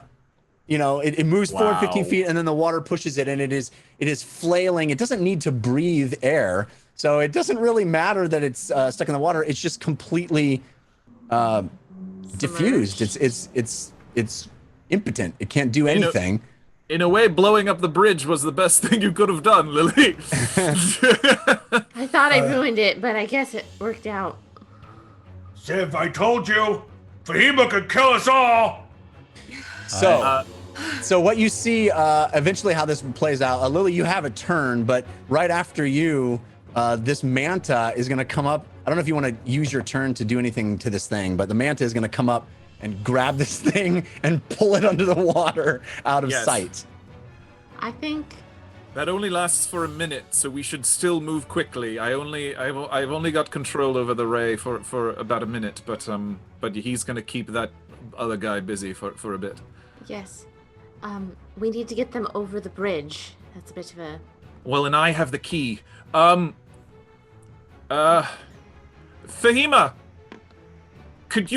What? Are you okay? Yes. What? Can you turn one of us into something that can fly? Me, Whitebeard, or Lily? Can Yes. you take? We need to get to you. Yes. I need to look at the range of polymorph. I think it's 90 feet. I'll just walk 60 over feet. to Fahima and put my hand on her shoulder. You can turn me into anything you want, my dear. You want to fly over there? I was I would love to. I was very confused about what just happened, but that looks like maybe Fahima just saved your life, Civ. She did. That She thing was did. very angry at you. Yes. I'll turn Civ. I'll reach out to him and turn him into a. I think the biggest flying creature I can do is a giant eagle, and that's a large creature. Heck All yeah. right. Oh man, epic. I'm Is that actually strong? Is it strong enough to pick a person up? Large? Should Definitely be several people. one of us, and and Lily's so small too, it might be able to grab all three of us. Okay. Yeah. Lily could definitely get eaten by a giant eagle. I'll look up the stats here. The giant eagle snack. Yeah. And Jeff, Oh, look. is there anything left of the body that she took blood from for the lance? I mean, it is now sort of drained of its blood. It looks shriveled, and it looks like someone squeezed it of its life essence. And there are still bits of it strewn about. I mean, it exploded in an electrical explosion, really. Yeah, right. So it's Right. it's mostly gore at this point. Jared, did you even have 40 hit points? I had 47 left. Oh my gosh. Wow. Yeah. Okay. So 47 it left. would've- That's pretty good. It would have Well, killed me. It would have Oh. killed him though. No. Yeah. Oh, for sure. Oh, yeah. Yeah. Well, now you have an additional 26 because that's how many giant eagle has. You guys, I really, well done. I really was throwing the kitchen sink at you. I was trying to make this one. That was make tough. this one hard, and Well, you guys did well. Did very You know, well. I learned Impressive. from the best to go for the mages. All right, so this Civ as an eagle. I'm guessing you're ferrying everyone over Yes. to the island. Yes. All right. Although I'm very tempted to not take Whitebeard. All Make right. him stand guard. Yeah, I might wait a minute or two before I go back over there and get him. All right. So we will. I love how the map room is continuing to show you burying everyone. It's like a little cartoon. Black How smoke does eagle. Civ the eagle look? Yeah, really. Picking people up and taking them over one at a time. You want to give special thanks to the map room, and I want to maybe if we can, map room, do one last shot, maybe above the map to see the map in all its glory, and then down to get a look at this chest up close, so we can all understand what's happening. What these guardians were standing in front of and what they were defending. What if you put Whitebeard just down on the coral shelf below where we were, so he can't quite get up to where we were? I'm holding on to Civ's eagle leg as we fly. All right, so Uncle says, "Make sure you don't drop him." Yeah, please don't drop me. I'm very sorry. I know I've apologized before, but I'm very, very, very sorry, Eagle Civ. So this is the room. This is the room. I mean, I imagine the bridge completely destroyed. Care of Lily Dumblestuck. Sorry. And then maybe we can Sorry. we can zoom in on the chest as it looms, waiting. You see the detail of those ruby eyes in the skull. Those golden wings waiting for you. So big round of applause for the map room. Thank you, map room. Appreciate it. Wow. All right. So each of you stands on this platform, this series of stairs that culminate at the top on this coral island, this tiny little mass of beautifully colored sea life.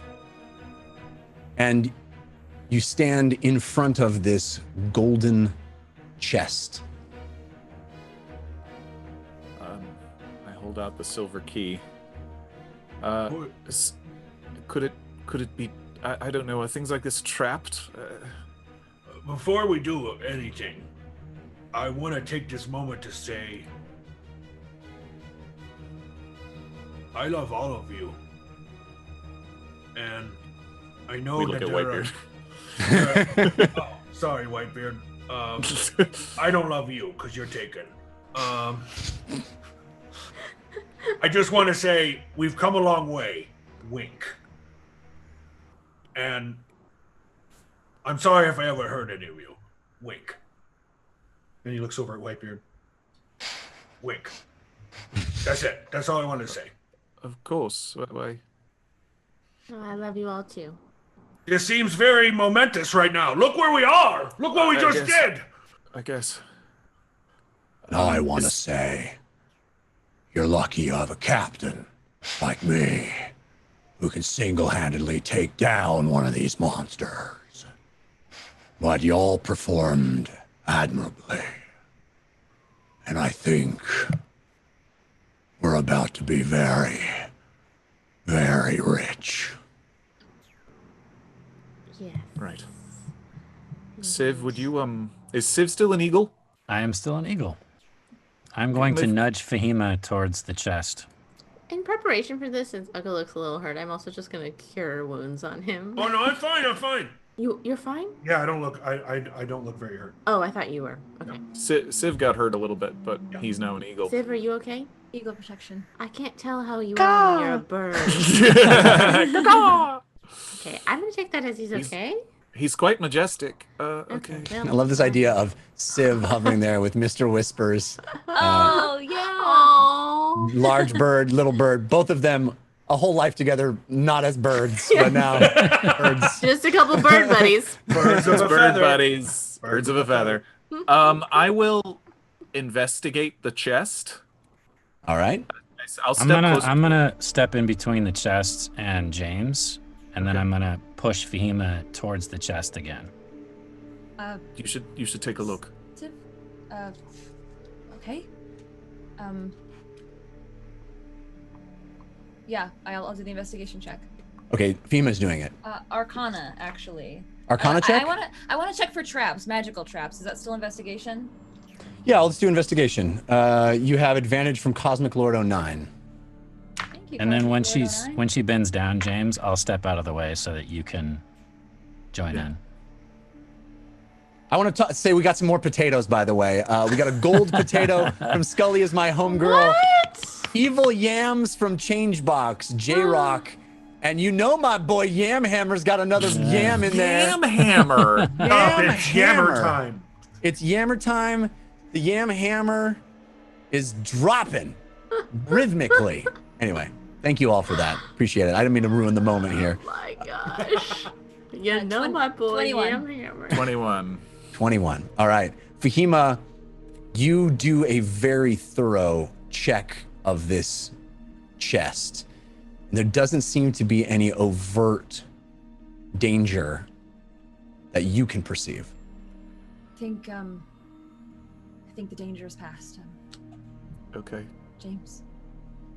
I'll pull out the silver key that Uchalass Voy handed to me and open it up. All right.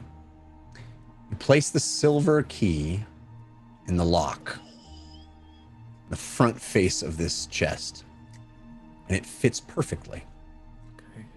You turn the key and you begin to hear and feel an incredible rumble underneath you. You look down and see the lid of the chest begin to crack open, but your attention is immediately pulled away by a jolt and the rushing sound of water. The coral island is shaking, moving.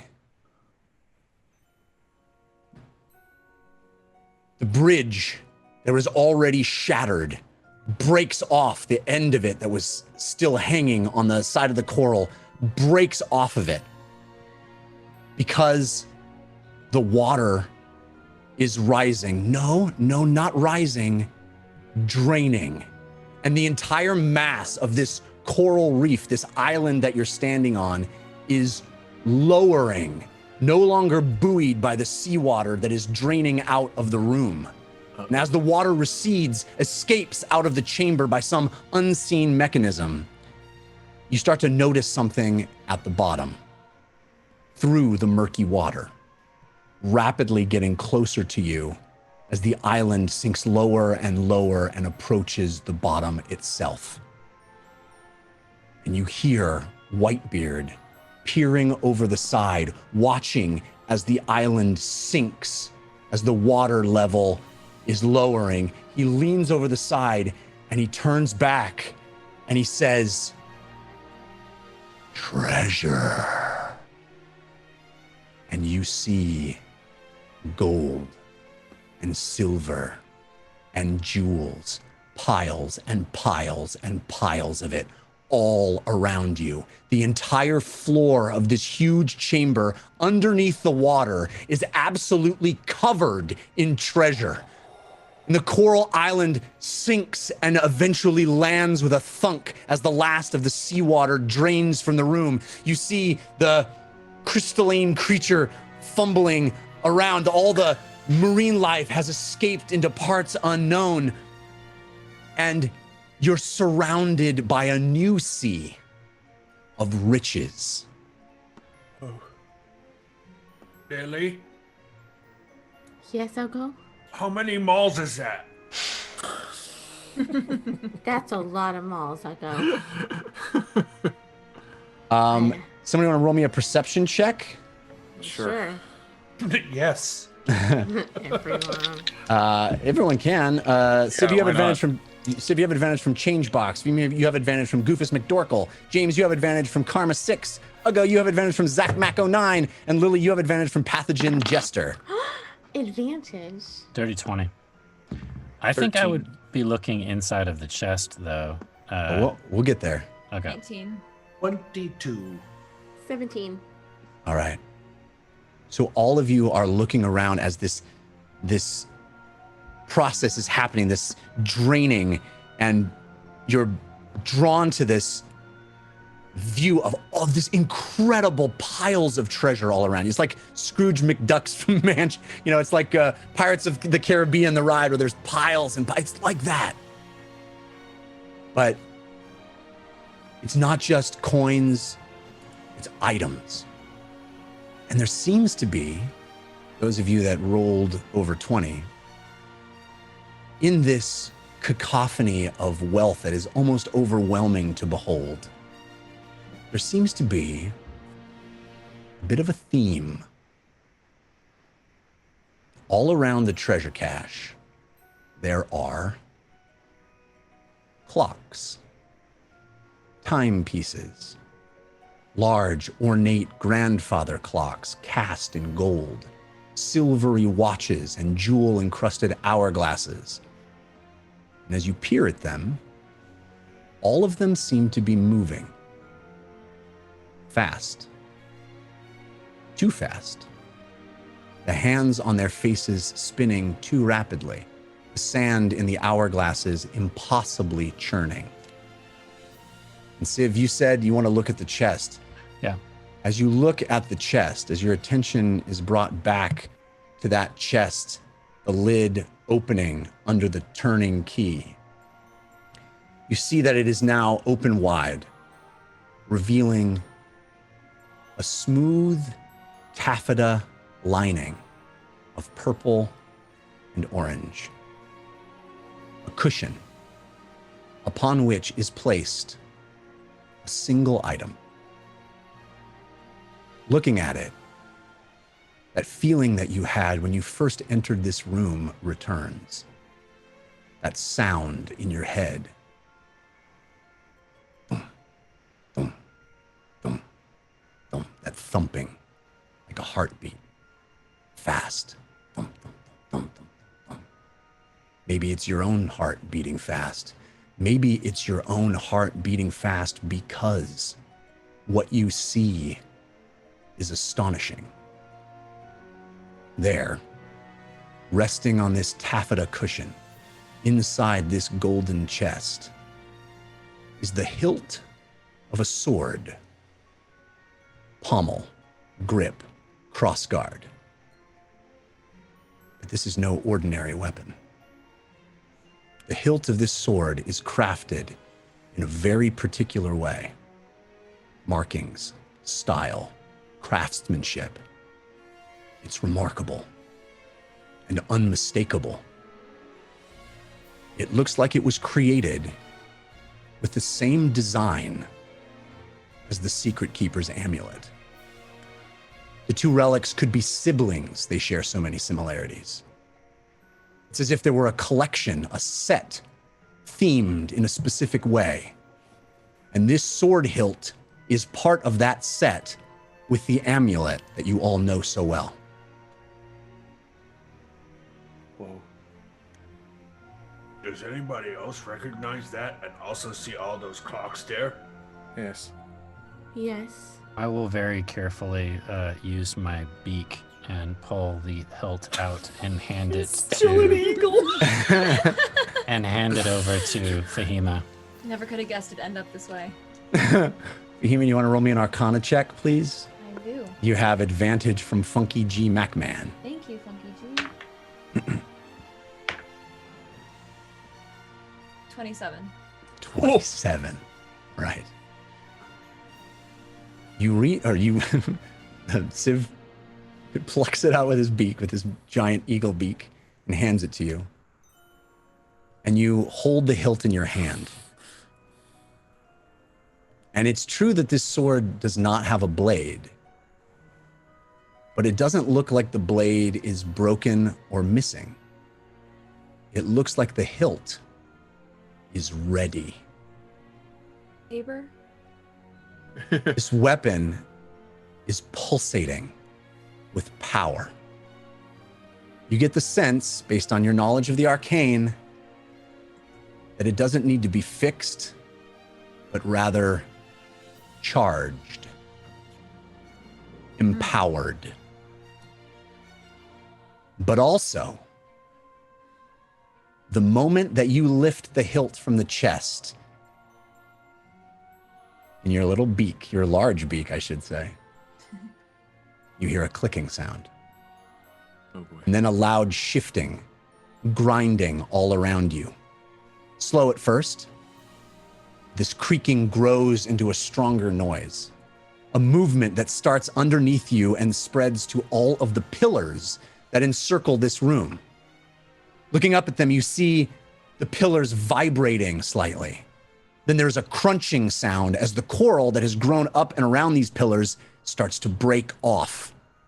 These large pieces of coral dislodge as the very floor of the room itself starts to rise, starts to move up along these pillars. Gears inside the pillars themselves, hidden by the layers of marine life, begin to rotate, cranking, hoisting the entire floor of the chamber and all of the gold on it up. You realize that this entire room in this enormous chamber is an elevator, and it is rising. Whoa. The coral and the shells on all the pillars all around the room are breaking off as the huge elevator makes its way slowly and steadily up toward the surface of Kingdon. The whole chamber is moving. Wow. Okay. The floor is moving up the sides of these pillars, which are... Oh my gosh. Right. And you're rumbling on it, and you hear Whitebeard standing there looking around at all the gold and silver, and he goes, "And here I thought it was gonna be a hassle getting this back up to the surface." I felt the same. Yes. So you're sitting there all it's rumbling, and Fahima, you have this hilt in your hands. Well, what do we do now?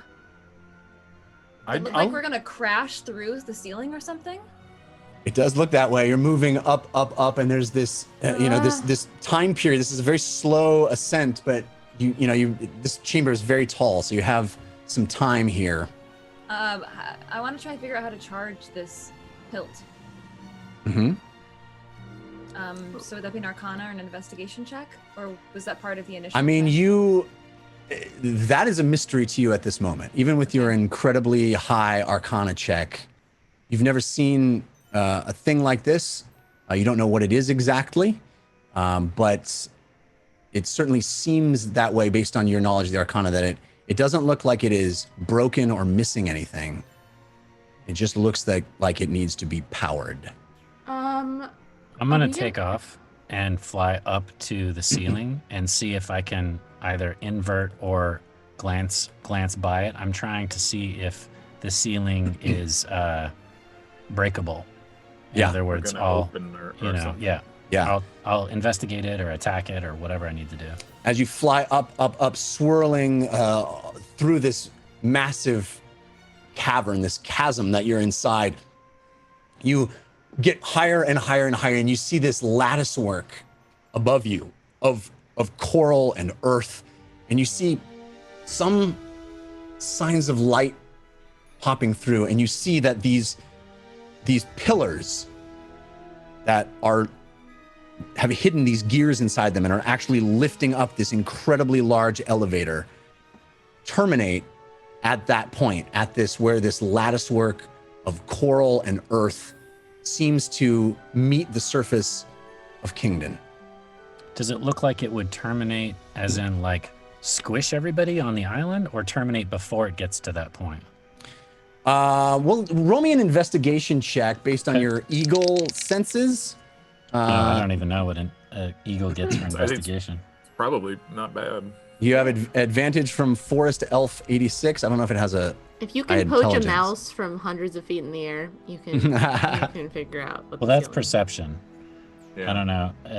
A regular eagle's intelligence is -4. Looking for stats? I have. A giant eagle's intelligence is like an 11 or something. Oh, is it? Okay. Oh no, intelligence is -1 for giant eagles. Okay. So -1. Okay. Yeah.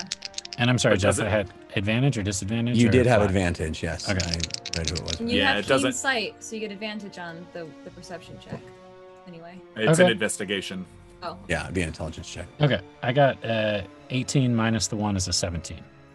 All right. So even as an eagle, as you're trying to process what you're seeing, it does look like the ceiling is fragile. It looks like this like lattice work of coral that's kind of maybe grown, maybe placed, maybe kind of covering this, hiding it. Like perhaps. almost like a reverse trapdoor.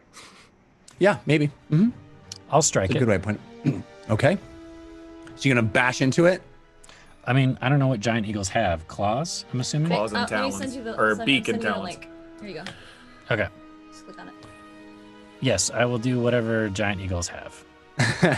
I would guess that, I mean, it'd be kind of hard to go up inverted and use your claws, I would think, but, bashing into it with your, eagle beak. Do you have a stat for him? Yes, you can Hema? do a multi-attack, beak, and talons. It's +5 to hit on both. Yam hammer with 2 more, gold potato and a yam. Wow. Equal Wow. opportunity, hammer Yam time. hammer. Boom, yam hammer. Hammer time for Unbelievable. everyone. Yam hammer? You're amazing. Unbelievable. Yeah, Just staggering. Yam hammer time. Shark. Let's do giant eagle. Okay, so advantage, disadvantage. You have advantage from Angel Devilson. Thank you. Damn yammer. The first attack would be a 21. Sorry, 20. Yeah. No and problem. Then do you want me to do talons as well, or just the beak? No, I think this thing goes up with its beak, and you collide with this latticework of earth and coral, and you break through it. The sun hitting your eyes immediately as you burst through to open air into the surface of Kingdon in a very different part of the city from the center. It is, but you fly up through this thing, bursting through, breaking this earthen covering that on one side just looked like ground, on the other side looked like a latticework of coral, and you burst through it, soaring up as an eagle, and you look out and you see the ruins of Kingdon all around you. Far to the south, you see the center area where you fought the insects, where you fought the scavengers, and the well that you descended into. And you see that this whole latticework is crumbling and open, and meanwhile all of you below are moving up, getting closer to the top. Once it seems like we're going to be okay and we're not going to like crash into the ceiling, James fixes his eyes on one of the timepieces, maybe like one of the hourglasses, and just gets a little closer to it. Yeah. I don't want to touch it yet. But is there anything I can tell or investigate without touching it yet? You can roll me an investigation check. You have advantage from Funky G MacMan. Thank you, Funky G. Yeah, that's a 16. I'm sorry, it's a 19. It is an extraordinary thing to see an hourglass. We all know how hourglasses work. You put sand in it, you put it one way, the sand drains to the bottom, and you turn it over, and it if a thing has been sitting there untouched for a long period of time, it shouldn't have sand. Have any still sand in going. it, right. And it is even more extraordinary because this sand seems to be going at a very rapid rate. Are there any You have been a student at Nightstone Abbey. You have seen an hourglass or two as your professors or classmates have used them to keep track of various things. You know how an hourglass is supposed to work. This is not it. It is moving at a rate that seems unusual and also sort of physically impossible. So, James, okay. James, what do you see? It's magical. It definitely looks magical. Is there any writing or markings on it? No, but all of the items look valuable. They look all ornate, encrusted with jewels, gilded, finely crafted. None of them particularly have any markings or label on them, but they all look very, very expensive. We're supposed to get all of this anywhere.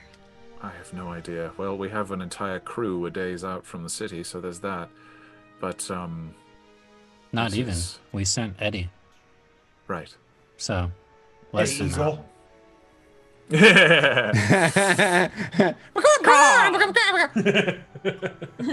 will use Awaken Mind to say to, because Siv's not there, but to say to Lily, Fahima, and Ugo, time, Chrono Dragons, Shaxen Gao.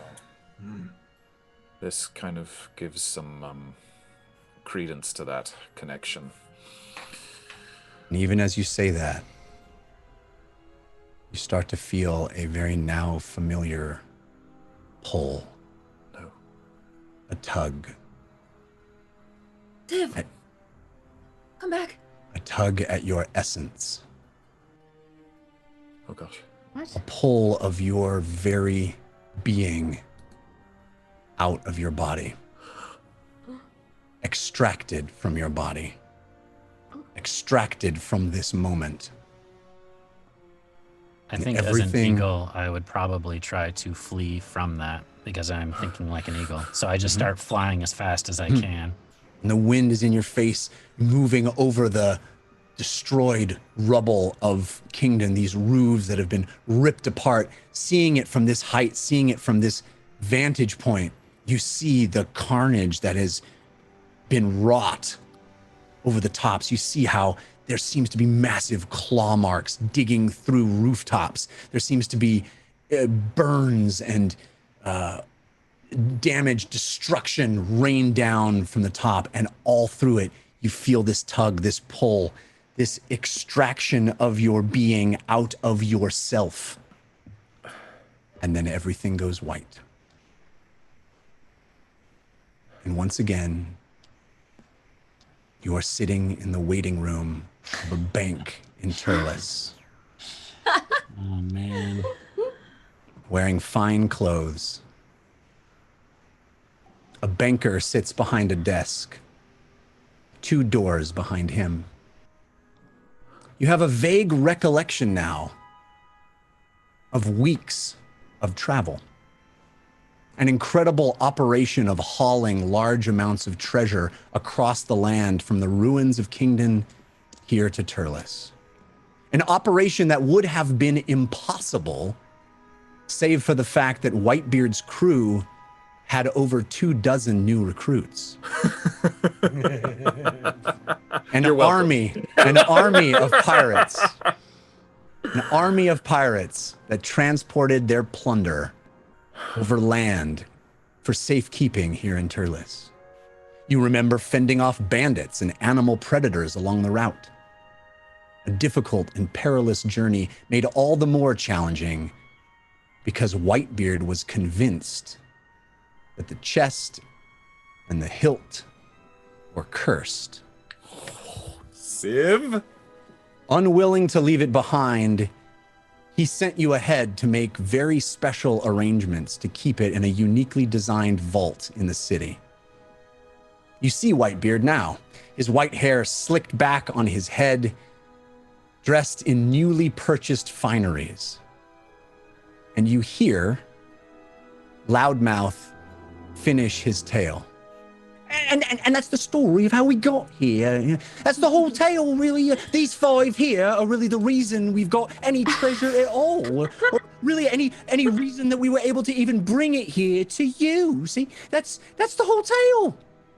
He finishes, and Whitebeard looks at him with fire in his eyes.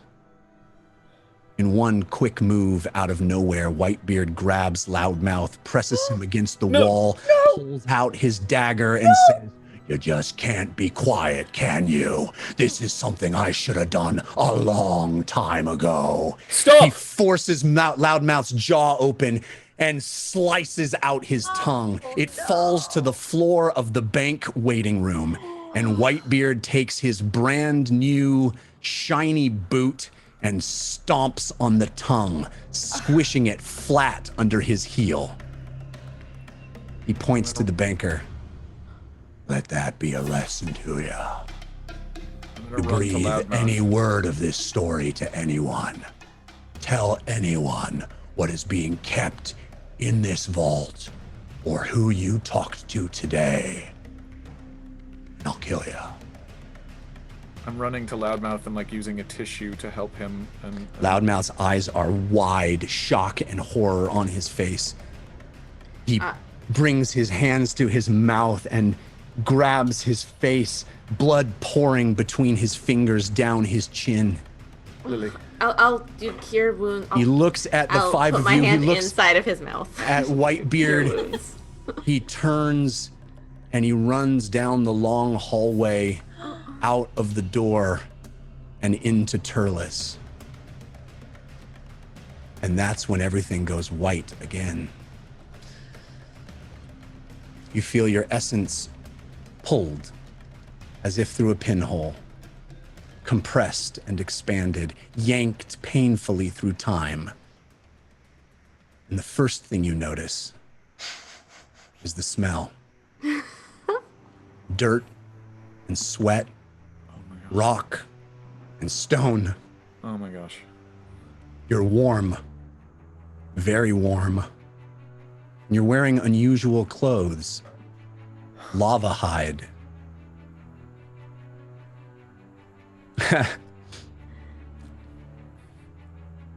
You open your eyes. Excuse me. You open your eyes and you see a door. An open door under a mountain. And between you and that door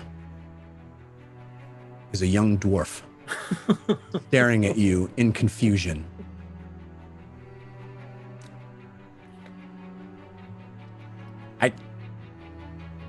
I think I lost you for a second. Jeff. He waves his hand and he goes, picks him up in a hug. And then puts him down. Are we going in? And that's where we end tonight. Yeah! Can I do one thing? That was Can I do one so thing? masterful. Can I do one thing, Jeff? One, Sure. one thing. Of course. I just want to turn towards Lily. Do I remember? Or do I remember everything? Does he? Do I remember everything that happened? Your lips do. I just want to slowly turn towards Lily, and I'll look down at her, and I'll wink. That's it. That's all I do. You didn't say it out loud, though. Wink.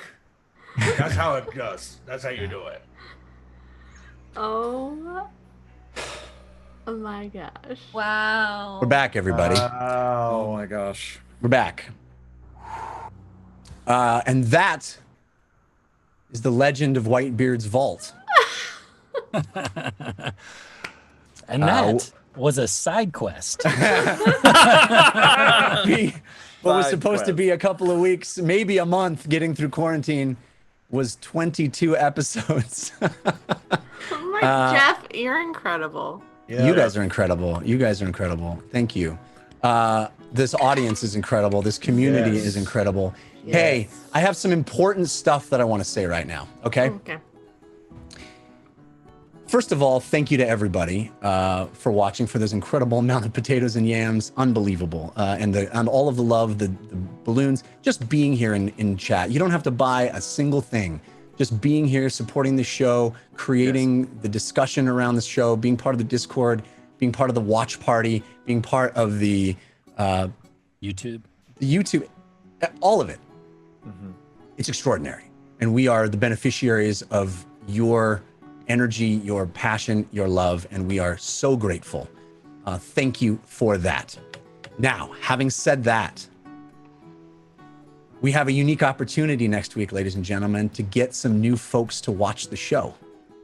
I have partnered with an incredible member of the community, Breba, who has painstakingly, working with me, put together a comprehensive recap of everything you need to know to jump back into our main story, to jump back into our main timeline next week.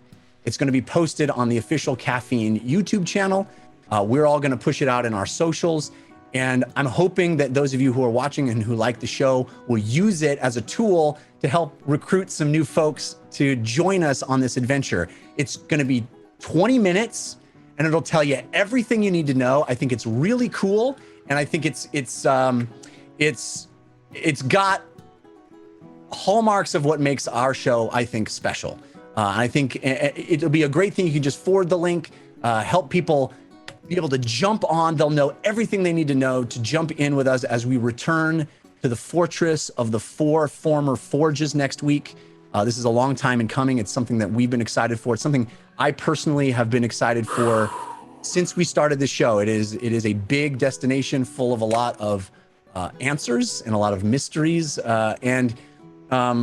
So I'm hoping that we can help folks find us, maybe folks that go, it's 62 episodes is too much. This is our opportunity to help them jump on and be part of this adventure with us. So we will make that video available to you. We will also be playing that video ahead of the show next week. So when you tune in, if you tune in 20 minutes earlier, I think it's like 22 or 23 minutes technically, early, the countdown to the show next week will be our big recap video. So if you can join us live on Caffeine, like 5:30 Wednesday night, that's PM and Pacific time, you'll get everything you need to know to catch up, to be ready to jump in and hit the ground running as we step into the long-promised Dwarven Fortress of the 4 former forges. So, I'm excited. I've been waiting for this a long time. I'm sad that we will not be doing that in our beloved studio with our beloved set, but I think we have found a way to make this show unique and awesome. The map room is extraordinary, and they have been putting in so much work to convert what I had always planned to be a physical live experience into this incredible digital virtual experience that I don't think is, I think it is better in many ways. And kudos to them, kudos to the map room, and all of our thanks for that. Yes. So I'm a little sad that we couldn't, I tried kicking that can down the road for 22 weeks, but unfortunately the world is not cooperating with us. Let me thank some more folks that gave us love in that last section.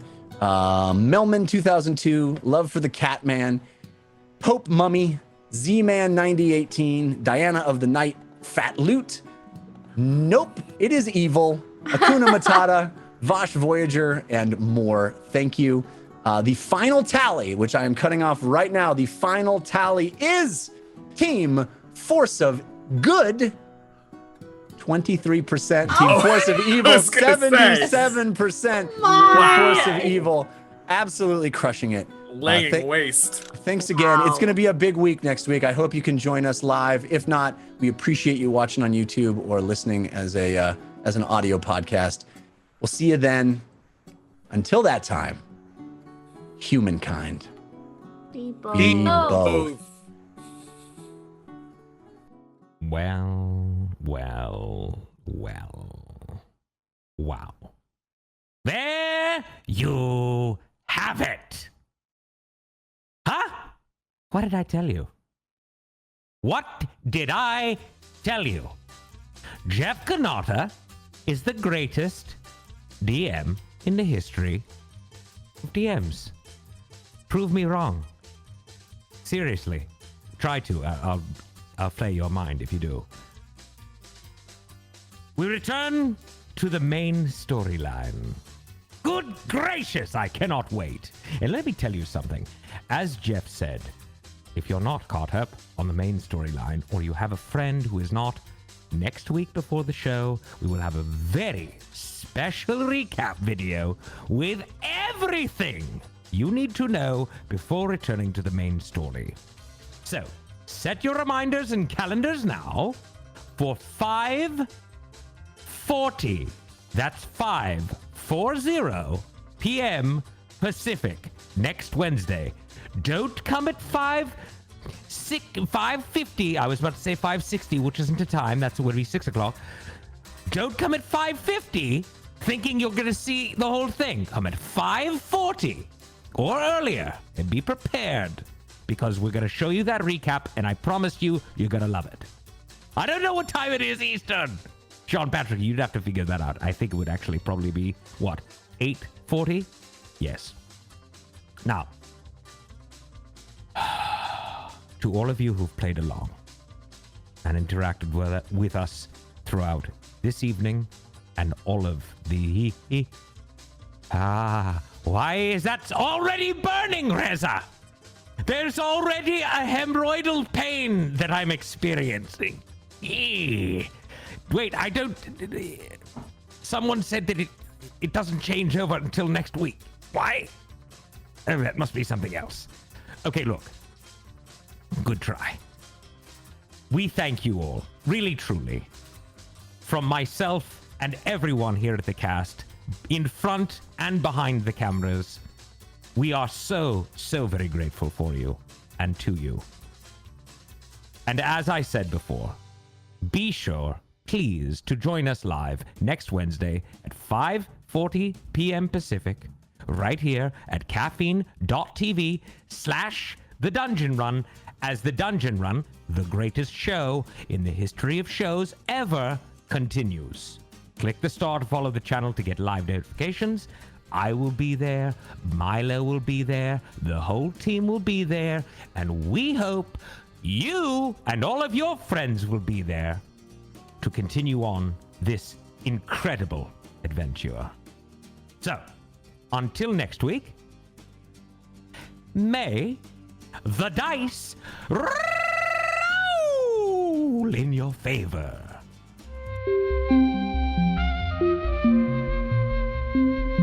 It started. It started. It started. Started.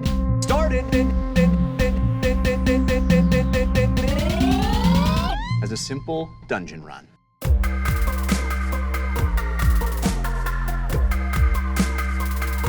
As a simple dungeon run. Let the dice roll!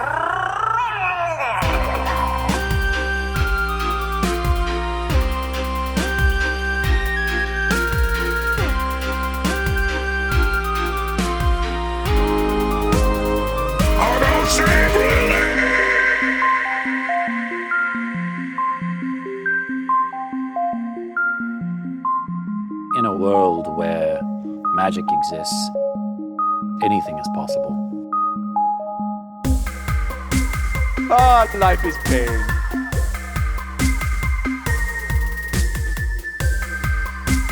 Ah, life is pain. Pain, pain, pain, pain, pain. Meep, I love you. Come back to me. Meep. Meep.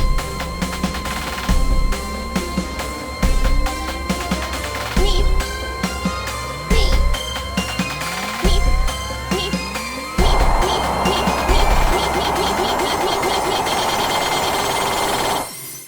Meep.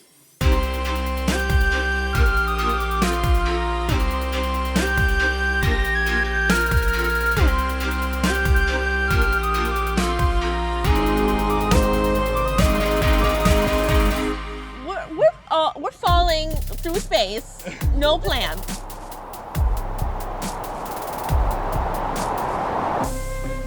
The island of Bingle is safe once again. You may return to your homes. And if there are any that are willing, help them rebuild.